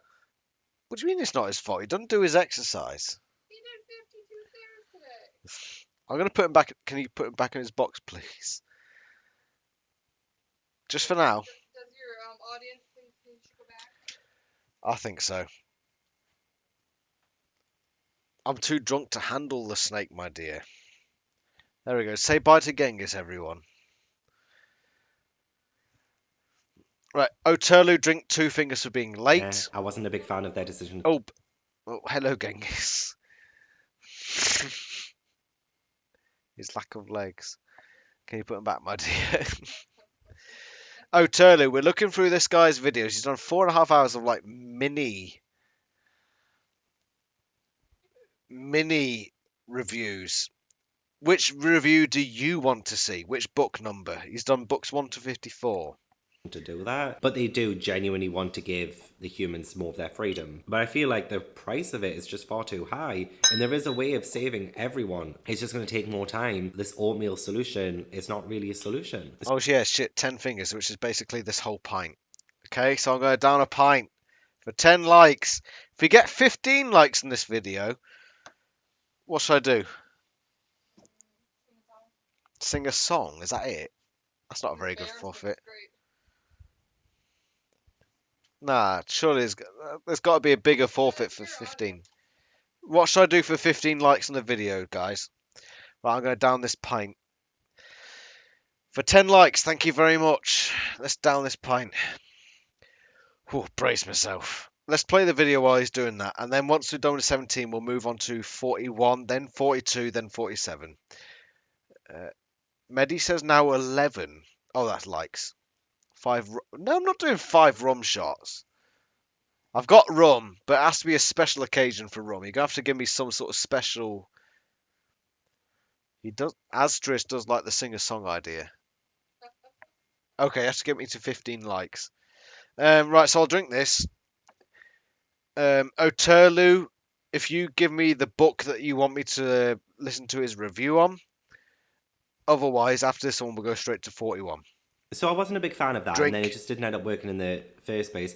But I still gave it 4 stars because it was very exciting to see the Animorphs try so hard in this yerk pool. And there was also a moment with the tarantula when Rachel and them have like turned into cockroaches, and this tarantula comes along. Yes, 42, Medi. Oh god, We'll be that doing was 42, intense. 41, That was 42, terrifying. 47. I love when the Animorph series has these moments when they're in Fuck. mold, and you have the added danger of other animals or other insects, wildlife, all of that on top of it. Oterlu wants to see 38. Okay, we'll do 38. Want to eat them, you know. But yeah, Rachel like, Because I loses like a you, leg, Oterlu. and then she like breaks a. Oterlu is a bird. For all this time, I assumed Oterlu was a bloke. And I was telling him to do like press-ups and jumping jacks and all that sort of Are stuff. you assuming that because she's a girl, she can't do that? No, I just thought Oterlu was a bloke. Turns out I was wrong. I apologise, Oterlu. Still, 20 press-ups while I finish this pint. Wing later on as well. Like, how do these things not affect her human body? I do not know. But that was also really exciting too. As ridiculous as some of it is, I did still prefer it to a lot of I the can't down previous drink books like I that used I recently read. And it was just interesting Oh. to see that whole oatmeal moral dilemma side of it too. It's a hard one. Again, like the war against the Yerks is proven to be extremely difficult, very tricky, and is playing. Geek Trucy says, I'm drunk. Fucking hell. I bet he gives book quotation mark. Why do you keep putting quotation marks? I want to see your explanation for that. Book 39, 2 stars. With the characters. I do wonder what he's going to give 1 star to. His heads, emotions. I'm just so glad it wasn't a boring one. And also, actually, before I move on, I wrote this quote down. We have to win with the first 4 steps to hell. And I feel like that is huge in terms of Animorphs and what they're doing and what they're willing to do to win. And I just found that so interesting. That was a really good quote. I had to write that down as soon as I heard it. Yeah. Right on cue. I've finished my fucking pint. Fuck. Drunk, my dear. You're always drunk, you're bloody. We're going to watch The Queen tonight, aren't we? What do you mean, no? We're going to watch the fucking Queen. God save our gracious Queen. Long live... You're going to have to learn this, by the way. Long live our noble Queen. God save the Quim. Yeah, pretty much. Right, I'm going to go to the lav again. We're going to look at book... We're going to do it in order on what recommendation I get. So we're going to look at books 38, 41, and 42. So O'Toole says 38. Firstly, I'm going to look at because it gives overviews. Not really as bad as the next one. Experiment. So the experiment, narrated by Axe, Yes, Astra's Pebble is still American. gets 2 stars. Unfortunately, because Oh, Experiment got 2 stars. One explanation: it isn't a book. Well, Geek Truth, it technically is a book. New perma forfeit should be whenever Adam makes us drink extra, he should drink double. That's a bollocks forfeit. Sod up. No, that's bollocks. That's bollocks, Medibot. Oh, I've already given you Medibollocks. What should I call him? Medi Hamster. Medi Daffodil. What do you reckon? Medi Plop. Medi Plop. Medi Plop. close. Medi Plop. You know what? This series really is up and down. It's a bit of a roller coaster. The Exposed is narrated by Rachel, but it's a far cry from the previous Rachel book, which was The Solution, which I gave 5 stars. Yeah, this one got 3 stars. Right, so that was that lot. So 19 to 27, that was the... I wonder if he ever gives a 1 star. He didn't give any 2 stars in this lot, so 27. So 36 must be where he gives the next It's overview. not really that great. I quite like the last book of 36. this update that I just literally finished before and was the end of my binge. I was probably going to try and knock out another one, but I'm just a little bit done today, and I kind of want to like play some Plague Tale Innocence to unwind. That would be nice. The Mutation was a Jake book, and this is another 2 stars. Right, so... Oh, he's given a 2 star to the mutate. He hasn't given any 1 stars yet. He's given 4 to the sickness and the reunion, which I don't agree with. 31 a 3. 35. I don't agree with his scores, but they're... I think his scores 1 to 5. It's a bit... So I rate everything between 1 and 10. There's a bit more variation in the scores, and you can be a bit more accurate. Right. So 36. We're on book 38. 1 star. Did he give a 1 star to the weakness? So then we go from a 1 star book to a 4 star book. He gave a 1 star to the weakness. Fucking validated. Yes. Honestly, I want to see what he says about 37, but I'm going to go to the lavatory first. So, I've got a weak bladder, my dear. I'll be right back. Yes. Medi, 30 star, 1 star. Yes. His first 1 star of the series. Yes. I'll be right back. I'm going to turn you towards Genghis so you can actually watch something happening while this is going on. See if you can spot him.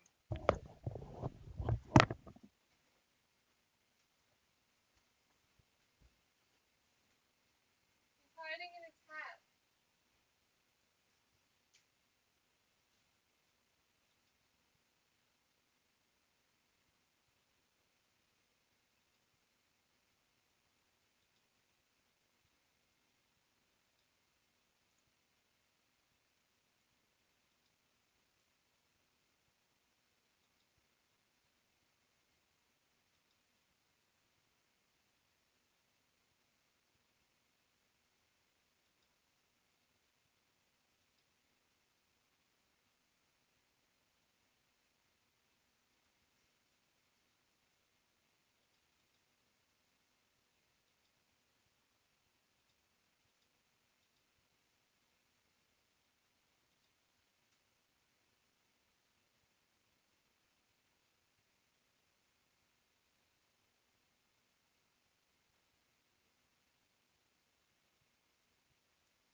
Genghis made an appearance.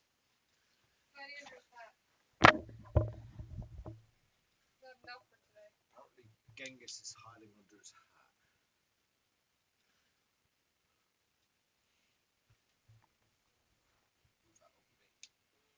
So you can see Sean in all his glory. Yeah, Medi called it 37 1 star. It's weird to see the same scores for such different books. 1 star for 37 is fair. Yep. The Ox book 39 couldn't have gotten more than 2 stars, no way. Right, let's see what he says about the weakness, and then we'll move on to 41. The 1-star book. The weakness. Book number 37. I mean, I couldn't make a really witty pun about the fact that this book is called The Weakness. And so far, I think this is the weakest Animorphs book in the series. And I'm not gonna, because I have respect for myself. Medi says Mike. Is there something wrong with my mic, Medi? If there is, please do point it out. And for you guys. But yeah. At least explain what's wrong with it. Yeah, this book got 1 star, and it's so far my least favourite book in the series. In this one, we have Rachel as the main character, as the POV character, and Jake has gone away with his family, leaving Rachel in charge of the Animorphs. Like, she's like the new kind of leader while Jake is away. What a stupid fucking decision. No, that's wrong. That's wrong. He's saying that Jake left Rachel in charge. Jake left Rachel in charge, but that's not what happened. Jake just said, fuck you lot, I'm not telling who's in charge at all. So that's something wrong, which is 2 fingers. Well, I'm going to refill my drink and then we'll drink. But what I don't understand is just how bad everything goes in this book. Like, it just doesn't make sense considering everything the Animorphs have been through together. Even without Jake being there, I still don't understand how everything went haywire without Jake. And you know what? I have a theory that it's a demon. And now I have a theory that in this book, with, you know, Jake being away, Rachel being the leader, and all of their plans going terribly, is just to force that idea on us that Jake is the born leader of this group. And without... I don't agree with that. I think the whole idea was to... And what the fuck was the idea from book 37? It was just to establish that Rachel couldn't lead shit. It wasn't anything to do with Jake. Because Jake fucked off. Do you remember anything at all about book 37? I don't remember the numbers. Right. Rachel got a man killed. Okay? At the end of the book, Jake returned and said to Rachel, you know what? The grandson of the guy who died just says it was all right. And Rachel's like, yeah, cool. It's actually all right that a guy died. And also, she flew a plane into a building. I don't remember this one. It was fucking awful. It is the worst book in the series. But as much as Gavin agrees with me on that fact, he was still wrong about Jake leaving Rachel in charge. He never specified that Rachel will be in charge. That's 2 fingers. Drink. Without him, they can't function. But I think we've seen in the past, especially since like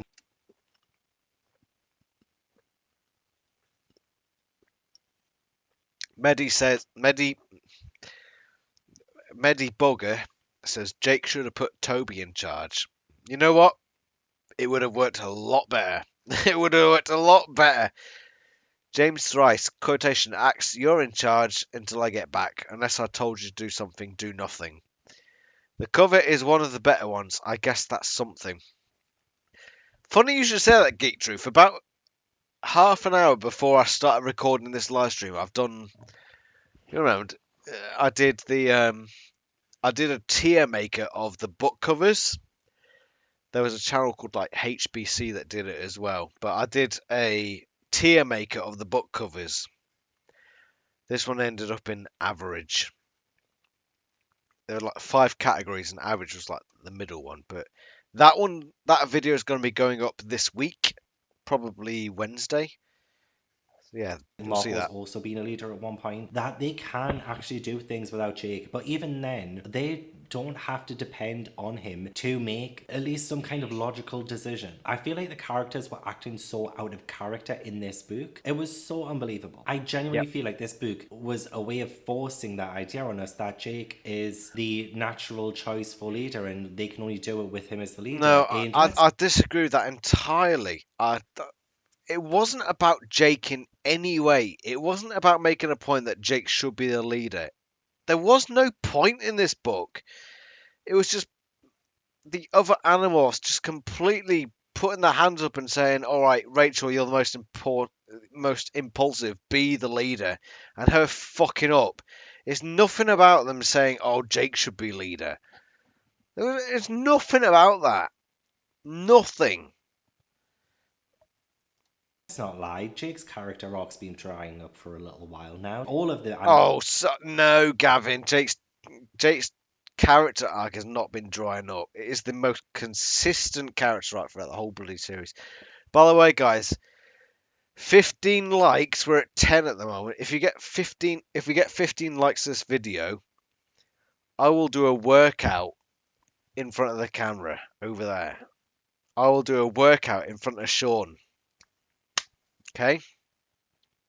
Animorphs are vital. We don't need a book like this to show us that without We're one on of them, 10 the likes rest at the of them moment. crumble. Get to 15. But even then, like, I feel like it just took it too far by having the characters do literally out of character things. Rachel decides that they should try and attack Vista 3, and they do it while in cheetah form, and the plan goes horribly wrong. It doesn't really happen. But they end up finding out that Vista 3 is being watched by the inspector, who is part of the council of, what were they called? 13. Council of 13. And, you know, they're keeping an eye on Vista 3, reporting back, making sure he's doing his job well. So the Animorphs have this idea of trying to sabotage Vista 3 to make him look incompetent in front of the inspector. Their Medibugger asks Pebble as drill sergeant.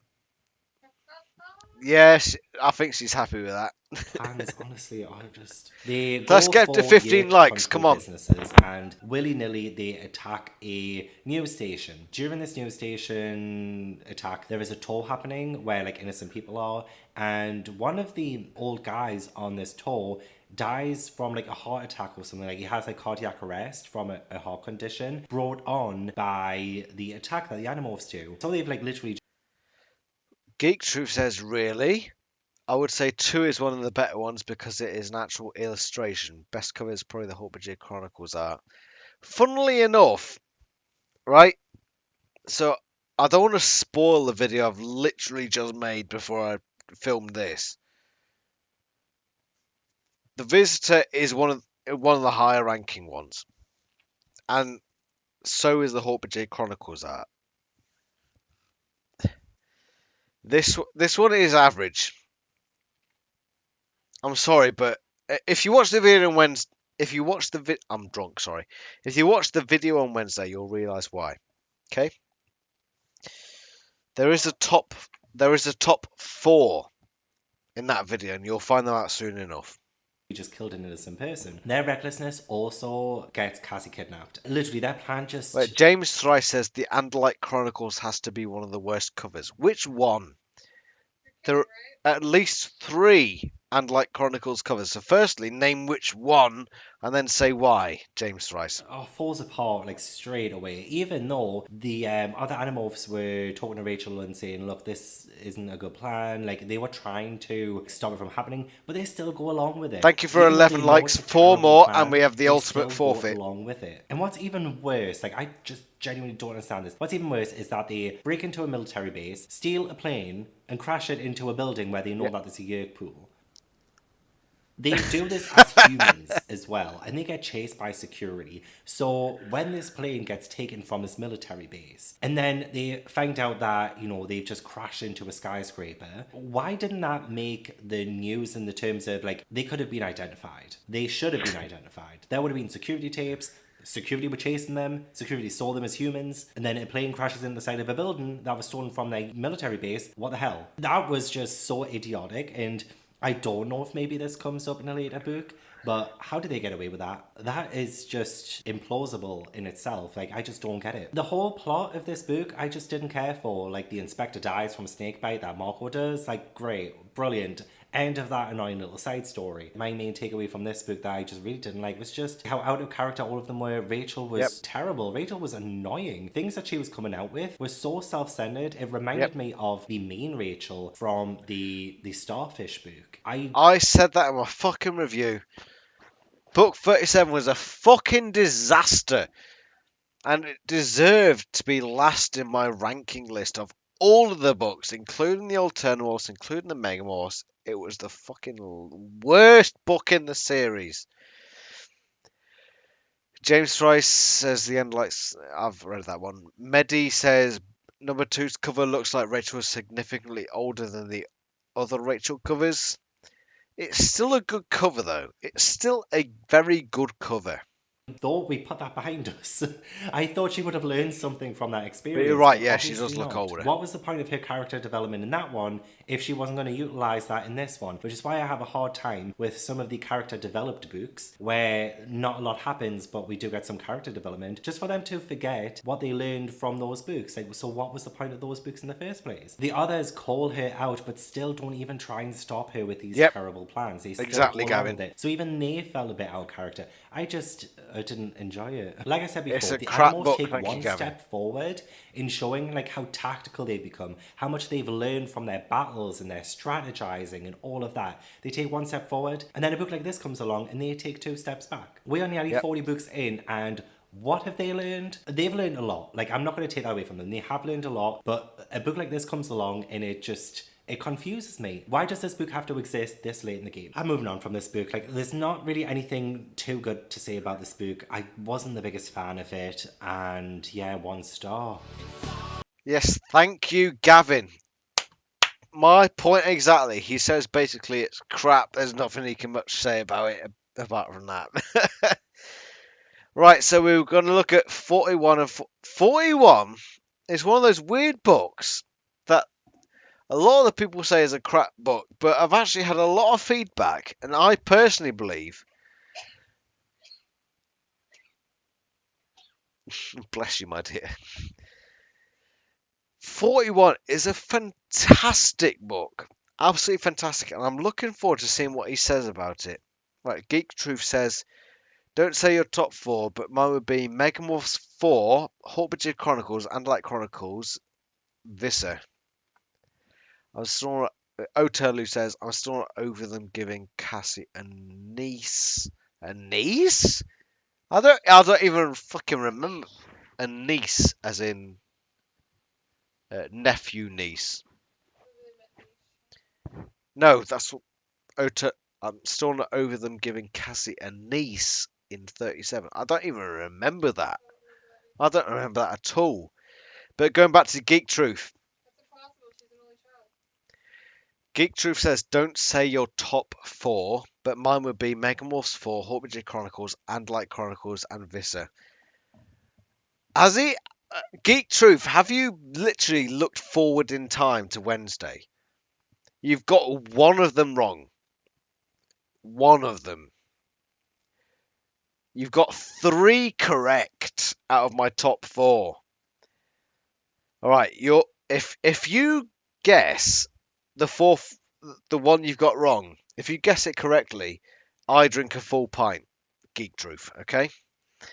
Yep, a niece who I'm guessing that's who. A niece who loves Blue's Clues, the show. It's the only time they ever talk about it in the whole series. I don't fucking know what that's about. Okay. Oh yeah, I thought. Well, that doesn't matter. That's irrelevant. A niece. Do you know how families work? I'm too drunk to really go into it. So Cassie can be an only child and have a nephew or a niece, okay? Medi says it's the change. I don't know what the fuck you're talking about, honestly. Right, remember guys, if you get to 15 likes in this video, if you haven't liked already, if you get to 15 likes, I will do a special forfeit, okay? Right, let's see what he says about book 41, The Familiar. This is a fucking fantastic book. So I will drink 2 fingers if he says it's anything less than a 3 out of 5. 2 stars. The Familiar. So the final book that I read recently was The Familiar, which I gave 3 stars. Jake narrated this one. Oh, 3 stars, just on my boundary. The Familiar is a fucking fantastic book. To be fair, he gave The Arrival 4. He gave The Hidden 3. The Familiar is a fucking brilliant. Do you remember the Familiar? That one. No, I didn't watch. I listened to that one. I didn't read that one. I mean, I love. It's my second favorite book of the series. Fucking awesome. The Familiar is absolutely brilliant. He's only given it a 3 star. That's I what he love says. how this book started, and if the entire book had this, then it would have been a 4 star easily. But it kind of fell a little off the wayside after like the first scene, really. We start, is it in medias res? In medias res? When it's like in the middle of action, it's in the middle of battle, and it's looking very desolate for the Animorphs. They have to retreat. Causes some arguments about killing again, like how they have to kill in war. But I feel like I'm repeating myself so much when it comes to what these books try to illustrate to us, because we've talked about this to death. We've seen this point come up before. Yeah, Astrius. He gave 17 a 4 out of 5. So he's automatically discredited. About the Animorphs having to do things in war that they don't want to do, but they have to do it because they're in this difficult position, and how they each Yeah, going from what he's saying now, the battle scene at the start of 41 was the single greatest battle scene in the whole of Animals. Everything about it was perfectly done.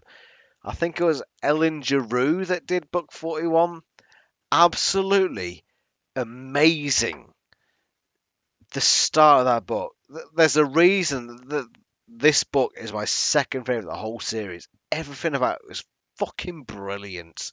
The Familiar. Awesome book. respond to killing in this war. It seemed like that was the main point of the start of this book. Do still like the action of how this book started. So then we get Jake going home, and Tom's suspicious. Right, so Geek Truth says, I'm a stickler for art, being a graphic design guy. You just have good taste. Maybe sub out Visa for book 54 to round off the top 4, or book 13 since you have that on your set. Afraid not, Geek Truth. Afraid not. You're wrong, which means I don't have an extra forfeit. You will see on Wednesday, assuming I get the video out by that point, which books make my top 4.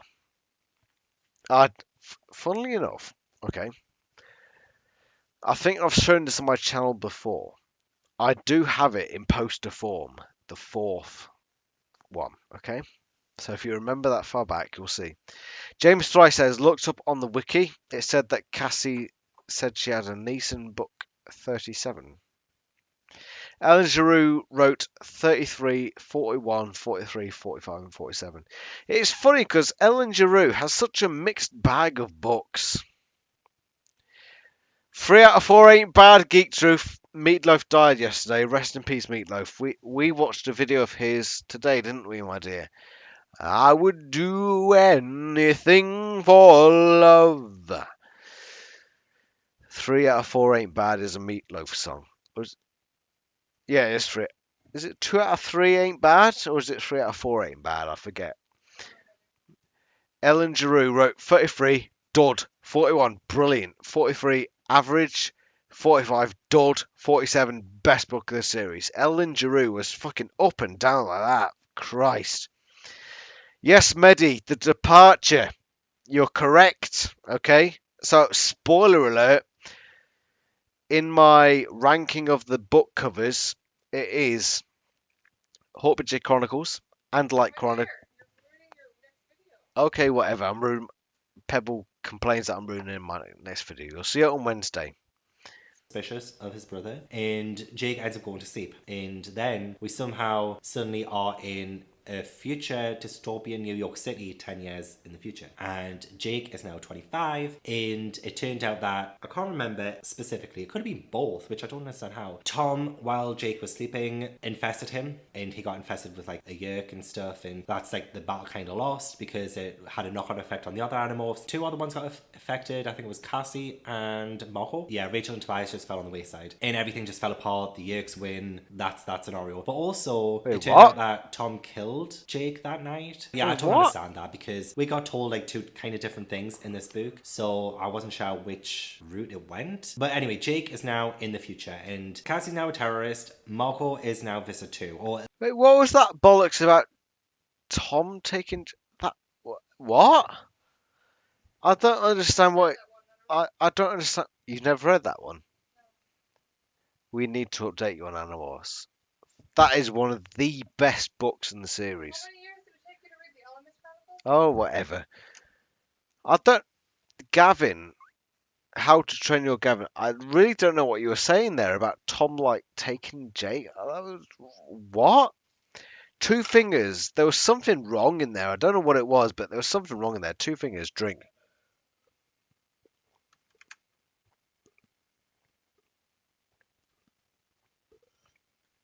Fuck. at least the egg in his brain is Visitor 2, and he's just the host body to Visitor 2. Tobias is trapped in Axmorph, and Rachel is disabled. She has lost an arm, an eye, and both of her legs. The Yerks plan to convert the moon into a sun that projects Kandrona rays. Instead of being in the pools, it's going to be sun rays, and that's going to be great for them. Jake has to decide whether he's going to save Cassie or the world. And then it turns out that this whole thing... Mehdi says, not exactly sure of the guy's accent. Sounds like a weird Welsh crossed with Scottish. I've already picked up on the Welsh part of the accent. It's not Scottish, but it's certainly there's a hint of Welsh and there's a hint of the North. The North! Thing was a simulation by unknown people, and it wasn't the Elemist, it wasn't the Kryak, it's somebody we don't know, or something we don't know. I'm interested to see if we find out if what this whole simulation thing was. It did feel like it was a test to see what Jake would decide, and it did seem to imply that Jake chose Cassie over the world, which is so sweet. No, fucking hell, Gavin, really? Are you sure about that, mate? No, I came to the complete opposite conclusion. Now, I'm not going to say it's something wrong, because obviously that's my interpretation, but judging from later books, the ones that we see after this one, it becomes pretty clear that he chose the world over Cassie. Let's see what he says here. Really, because, you know, Jake and Cassie are still a thing. Even though we haven't really seen much of it lately, they're still a thing. And it's so sweet that Jake has this really intense romantic feeling for Cassie and that he would choose her over the world. And that's just so sweet. But also, I just still don't get the point of this book too much. Like, again, I'm not a big fan of books that have like a dream sequence be the majority of it. It's like a dream kind of not... I don't know what I'll call this book, because I think it was like a simulation. It wasn't really explained to me that well. But it did feel like a simulation that Jake was put into to test him and to see what he would pick. And it was interesting. It was interesting, and I do want to know more about that and what happened and who did it, but that wasn't resolved in this book, so I'm kind of left wondering, like, well, what was the point of this book? Was it to show us that the future is bleak? To show us what would happen if they lost? I'm pretty sure we've already seen a future where the Animorphs lose. I think it was in one of the early books where we see kind of future where they I don't think the guy gets the point of the book. Seeing it again. I know it's totally different because it's 10 years in the future and it's more like dystopian. Or am I stuff, wrong?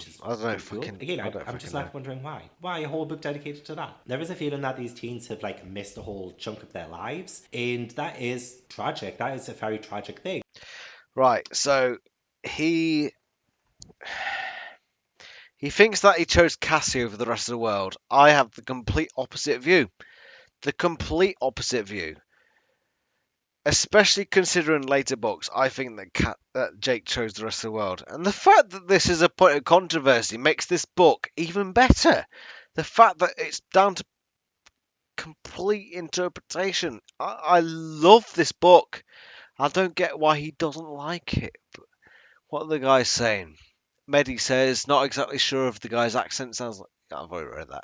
Geek True says, I'm not a big fan of the main series art. Always made it difficult to get the other kids into the series because they are kind of goofy looking. Not representative of the books, in my opinion. Fiddle Player says, have you heard the theory about the person putting the simulation in Jake's head was actually the alien from the end of book 54? I've never heard of that. If you give me more information, I'll look at it. Right, I need the lavatory. You lot can look at Genghis. I'm going to be right back, okay? See you in a little bit.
My dear, are you happy to talk at the audience for a while?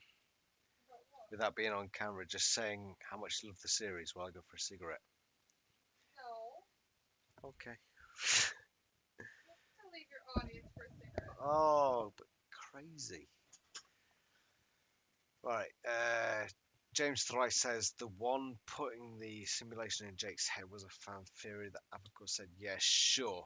Thing is about Catherine and Michael is they say, yeah, sure to anything. Basically, according to them, everything is up to interpretation, which basically means that there are no set rules. It's weird. Seems like a sarcastic, yeah, sure. Yeah, I agree, Medi Bugger. And I do feel bad Right, we're going to go straight into book 42. And then, unless there are any other suggestions, we're going to end the stream because I'm quite drunk.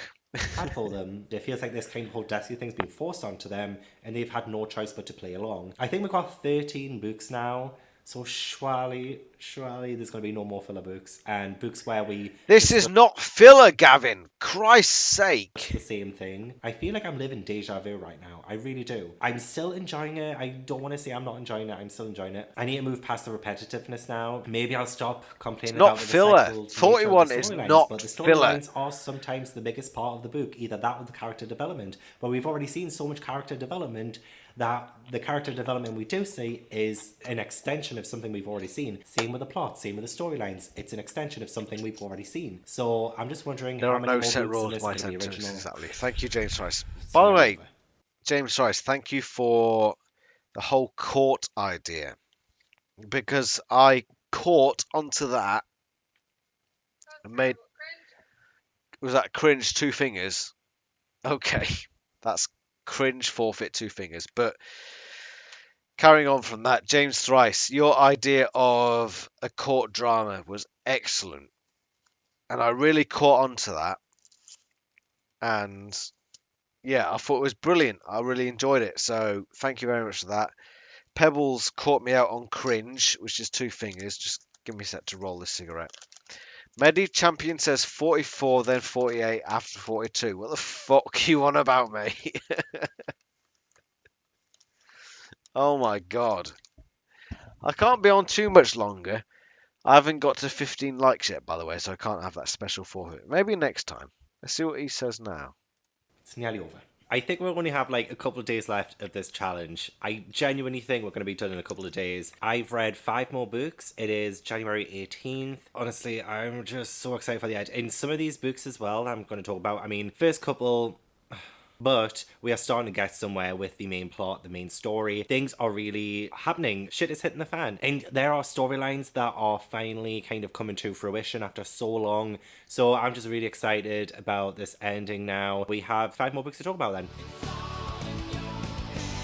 Right, 42, The Journey. So The Journey is narrated by Marco and Rachel, and this one actually made me feel pretty sick. I felt nauseous reading this one. It gets 2 stars, but that's not really why I'm giving it 2 stars. You know, I mean, it made me like, oh god, just remembering what it was about makes me again feel a little bit nauseous. But in this one, we have the Helmicrons come back, and they were the 1-inch aliens that, like, about 20 books before or something. Like, it's been a while since we last saw them, but I wasn't the biggest fan of them then. Not a big fan of them now still. But well, they I need want 2 the fingers for Escafil cringe. device to Drink. recharge their ship so that they can get home. So they decide to go inside Marco, you know, these like little 1-inch things. They go up Marco's nose and threaten to kill him from the inside. And obviously that's like kind of terrifying. That's like really disgusting and different. It's definitely a little bit different. I do think the storyline's been done before on other things, I think. By the way, thank you guys for watching. I am fucking drunk. Can you see all the bottles I've got around me? Finished bottles of Heineken 1664. They're fucking everywhere. There's loads over here as well. Fucking hell. The magic school bus was brought up. A then lot. The Animorphs decide that they're going to follow 9 the bottles. Helmicrons inside Marco. They also, you know, shrink themselves down to go inside Marco. It just sounds weird. It sounds so weird saying it The out last loud, one I'm but going to see when is I tell book you that I 47, my genuinely did favourite feel of the physically series. sick reading this. Like, I get really icky talking about blood and guts and like the insides and stuff. Like, I feel really icky about that anyway. And having visuals of the Animorphs like swimming in Marco's bloodstream, oh no, honestly, it's making my anal sphincter shrink. It's just really. That's naughty talk. That's another finger. Fucking hell, I'm gonna have to dip into my 10th drink. That's my last bottle. It's my last bottle. Might as well finish it. Gavin, why do you have to be so naughty? Really gross. I can't talk about this one. This one's gonna be a very short review on this one. I can't talk about it. I mean, overall, I'm not a big fan of the Helmicrons anyway, so I just found their story to be a little bit ridiculous. Fiddle Player says, an idea that I have for the Animals movie is that Elfanga could be on the team for a while and then die when they get their battle in the Yerk pool. What benefit? My question to you, Fiddle Player, is what benefit would that have to the series / movie? What benefit would that have? It just didn't do anything for plot. It didn't really do much for the characters. We do have Marco have his own kind of little story where, you know, while everyone's inside of him, he goes and he tries to retrieve this camera that this young boy took a photo of the Animorphs while in morph, so he has evidence that they've morphed, and Marco needs to try and get this camera. Pebble, garlic bread. Garlic bread. Back to stop them from being exposed. So, like, he's doing all of that. By the way, I just want to say we're at this point in the video. Thank you very much, everybody, for watching. It's been a fun It's night. fine. It was whatever. I wasn't excited by it. Marco isn't allowed to morph while they're inside him. Honestly, I just saying it out loud. I'm just like, what the fuck am I saying? He ends up doing that. I like the fact that Gavin's got Christmas mugs as well. That's freaking awesome. Anyway, he morphs into a cockroach. It did look like the Helmicrons had like killed him from the inside, but you know, cockroach. What do you want me to do? I've got a magic wand here. Make me a sandwichicus. Pebbles, just give me a magic Harry Potter wand so I can make magic spells. Supercalifragilisticexpialidocious. I'm not drunk. I'm just inebriaticus. Cockroach is formidable, so it turns out he's okay. In the end, Open the sesame. Off they go, and hopefully that's the last we ever see of them. 2 stars. I couldn't quite stomach it. Right, so the last one we're going to finish on. Medibogger says Avada Kedavra. Avada Kedavra. Is that what it is it? Medibug and knows the killing. He's a Harry Potter man. Pamela made me watch all the Harry Potter films, so I'm caught up on that now. You didn't mind them. Geek Truth says the natural progression of drinking. Drunk. Geek Truth, you and I need to do a collaboration at some point of something or other. I'm up for that. You just give us a suggestion and we'll do it. Fiddle Player says it would have the benefit of making his sacrifice have a bigger impact since they know him for a bit longer. Then when Tobias finds out that he is his father, I think it would be more significant. Are we talking about Elfanga here? I'm not sure. Right. 47. My favourite book of the series. Let's see what he says about it. To the point. So, oh my god, 4 more to go. 4 more to go. I've read 4 more books, and I have now read the first 50 Animorphs books, and I am so relieved. Genuinely think I can finish today. It is January 19th. It is the 4 books. Right, let's get into it. My favourite book of the series with one of the worst covers. James Thrice says the only reason to keep Elfanga around is if he was clearly using the kids. Okay. So book number 47, The Resistance, is a Jake POV, but we do have another character in the form of sort of like flashbacks called Isaiah, who lives during the Civil War. I think it's like around 1865 or something like that. December 1864. And I like the idea of it, but 2 stars. This 2 stars? Fucking hell! Oh my god!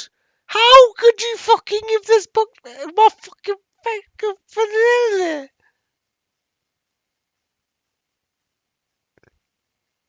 Pebble looks. This is the best book in the whole series. How can you possibly give it 2 stars? Oh my god! What does he say about it? Animorphs are having serious conversations now about exposing the Yeerks and exposing their powers to the world and really getting, other people involved. And this isn't like a new concept. They have been having little discussions like this in the past. But I think now it's Your voice went up an octave. Thank you, James Rice. Yes, I'm so shocked that my voice went up an octave. Yes, it's true. Becomes such a serious conversation for them that they know that they're kind of in over their heads when it's just them. So they're seriously looking at, exposing themselves, the Yeerks, all of this. So what do you viewers think about The Resistance, the book? Book 47, The Resistance. What are your opinions of it? It is my favourite of the series for a number of reasons. The beautiful parallel between Isaiah Fitzhenry and Jake. The parallel between... Not the parallel, but the idea of Jake attacking Visor 3 as a comparison to him attacking Visor 3 at the start of the series in book 1. Just everything about this book, the Toby stuff is fucking brilliant. Everything about this book is fantastic. And the Isaiah Fitzhenry stuff really brings it up a notch. Everything about it is just so well done. The comparisons are there. The parallels are perfect. It's just the Animorphs book. So that was really exciting to see. The plot of this one is that we have Toby, who is a Hawkbusher, comes to the Animorphs and asks for help because her Hawkbusher Valley, is under threat by the Yeerks and they need to be protected. So the Animorphs agree to help. It gets a little bit strange after that, and I just don't understand the plan. See, he just says, oh, the Animorphs are willing to help. It's a lot more difficult than that. If you read the book, there's a lot of controversy. Marco is basically saying, let's not do it. It's not worth it. It's not doing anything for us. It's just about the Hawkbusher. But Jake is doing this deliberately, and it ties into the Isaiah Fitzhenry stuff. Because the Isaiah Fitzhenry storyline is all about just keeping as many people on side as possible, despite the differences. Bring them all together.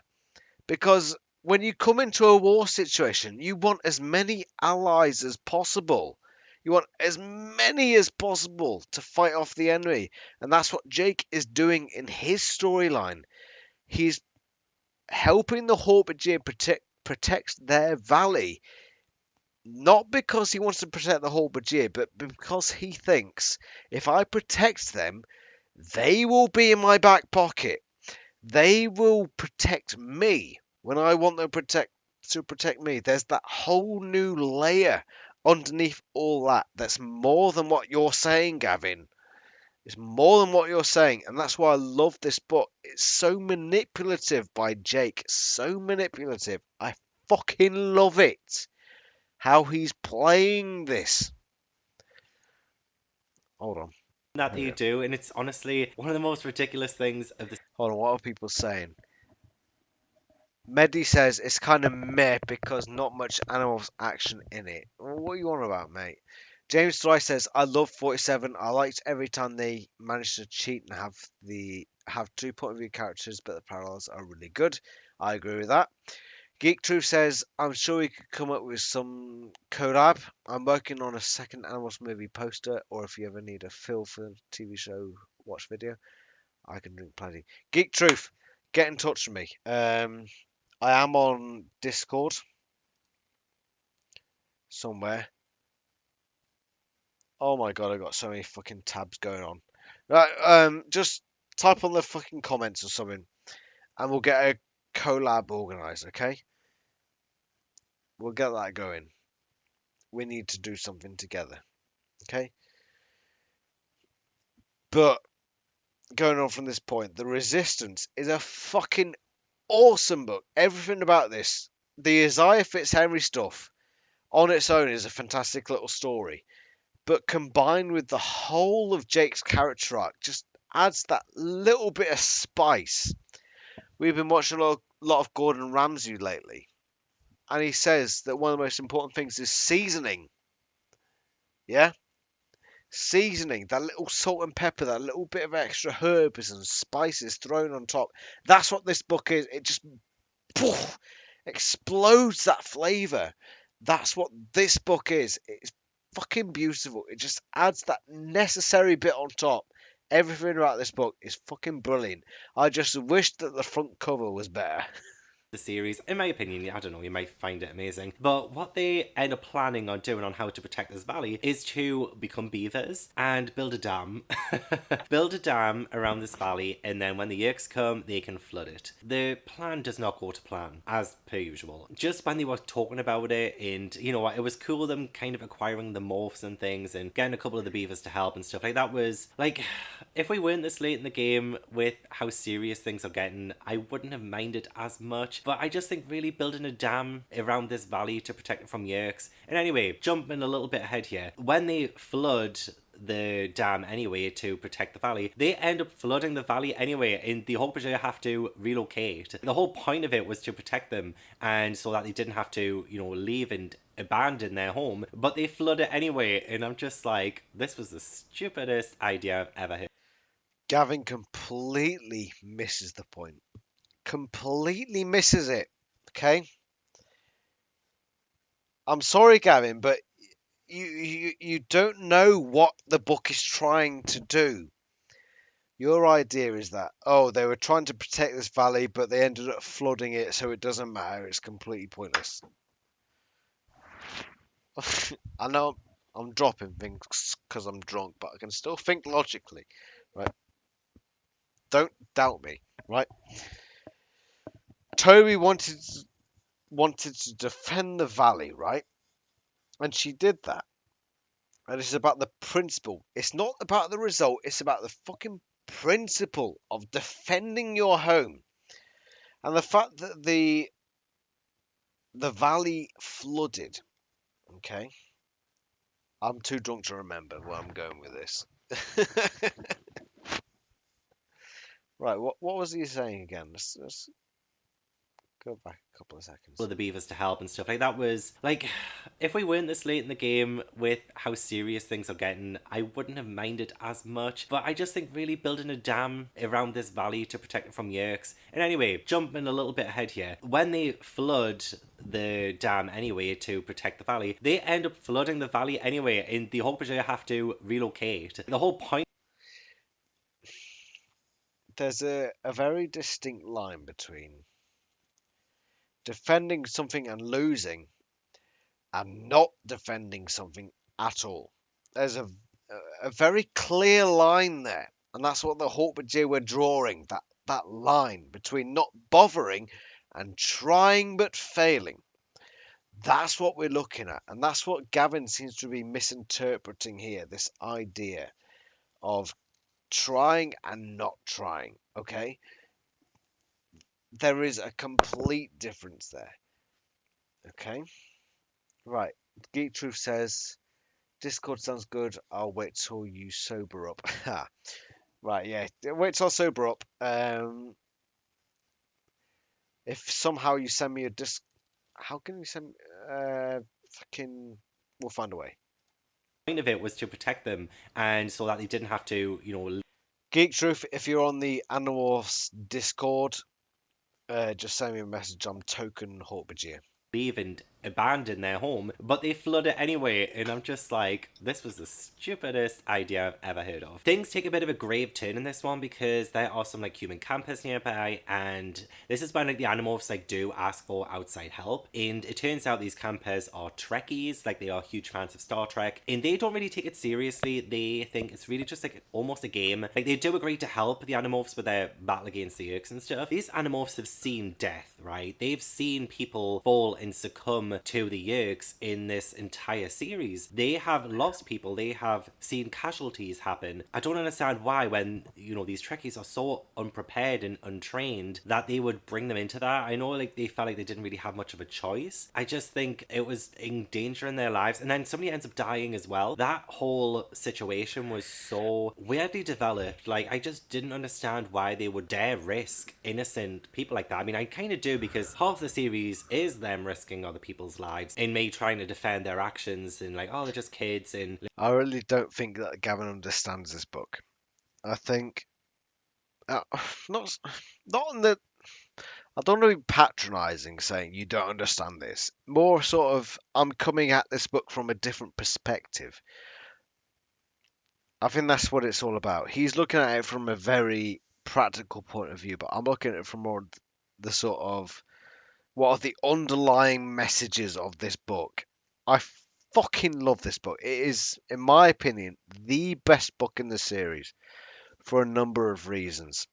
And it's all about Jake's manipulation tactics, the idea of holding your allies as close as possible and bringing in as many as possible. That's where I'm coming from with this book, and it plays into that.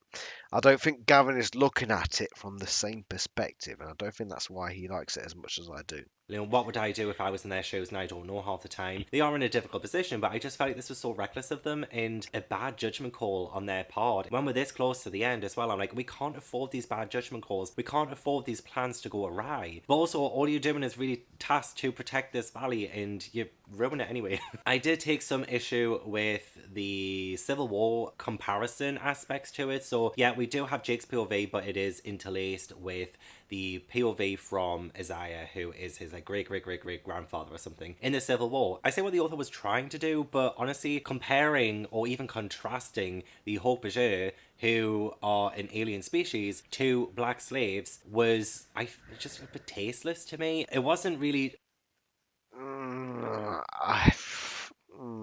Let's see what it says here. Explicit that this was a direct comparison or anything, but it's very hard to ignore when the narrative is literally flitting between the two. Jake has this contrast with his great grandfather in the Civil War, him protecting people, and then Jake also protecting the Hawkbudget, and it's just like, it's hard not to see that correlation between them. The author is making it hard not to, and I feel like that was the point, but also they were trying to do it in a way that, Jake helping the Hawkbudget and then his great grandfather. For me, I felt like it was a bit of an oversight doing that, because even just trying to compare the two is just like, what are you actually trying to say? We're comparing a fictional alien species to black slaves, and that just doesn't feel right to me at all. So yeah, that definitely impacted my rating of this book, as well as the fact that the narrative was quite jaunty in the first place anyway. I wasn't a big fan of it flitting between the two. Following the previous book, when Axe's like, I think this guy is looking too much into the comparison, okay?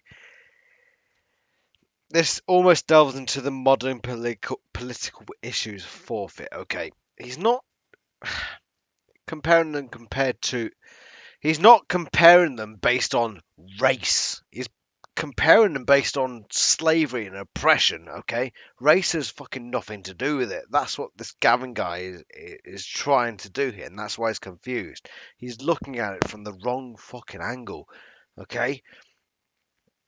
Black people in like 1800s America were slaves, right? Slaves. The Hobbits here are slaves of the young York Empire. That is the comparison. Comparison. That's it. The fact that they're slaves. That is the comparison. We're delving into modern political issues where he's trying to think, oh, they're relating to black people. It's not quite the same. The reason I'm saying it's delving into modern political issues is because we have this idea in 2022, 2021 that only black people are slaves. It's not true. It's not. And I'm pretty sure the authors of Animorphs knew that 20 years ago, but it's become this weird woke leftist sort of thing. And we enslaved everyone, yeah. Basically, we enslaved everyone. No matter what fucking colour they were, we enslaved fucking everyone. So, this comparison that Gavin is making, I think, is incorrect. James Trice says you're comparing Yerks who want to enslave to the conspiracy. Fucking, I'm too drunk. Sorry. James Trice says you're comparing Yerks who want to enslave to the Confederacy, not the races. Correct. Geek Truth says that wasn't a contrast, it was about war in and of itself. That was the only comparison. Exactly, I agree. I think Gavin has taken this from a modern political issue point of view, which is two fingers, and I think it's wrong. So, drink.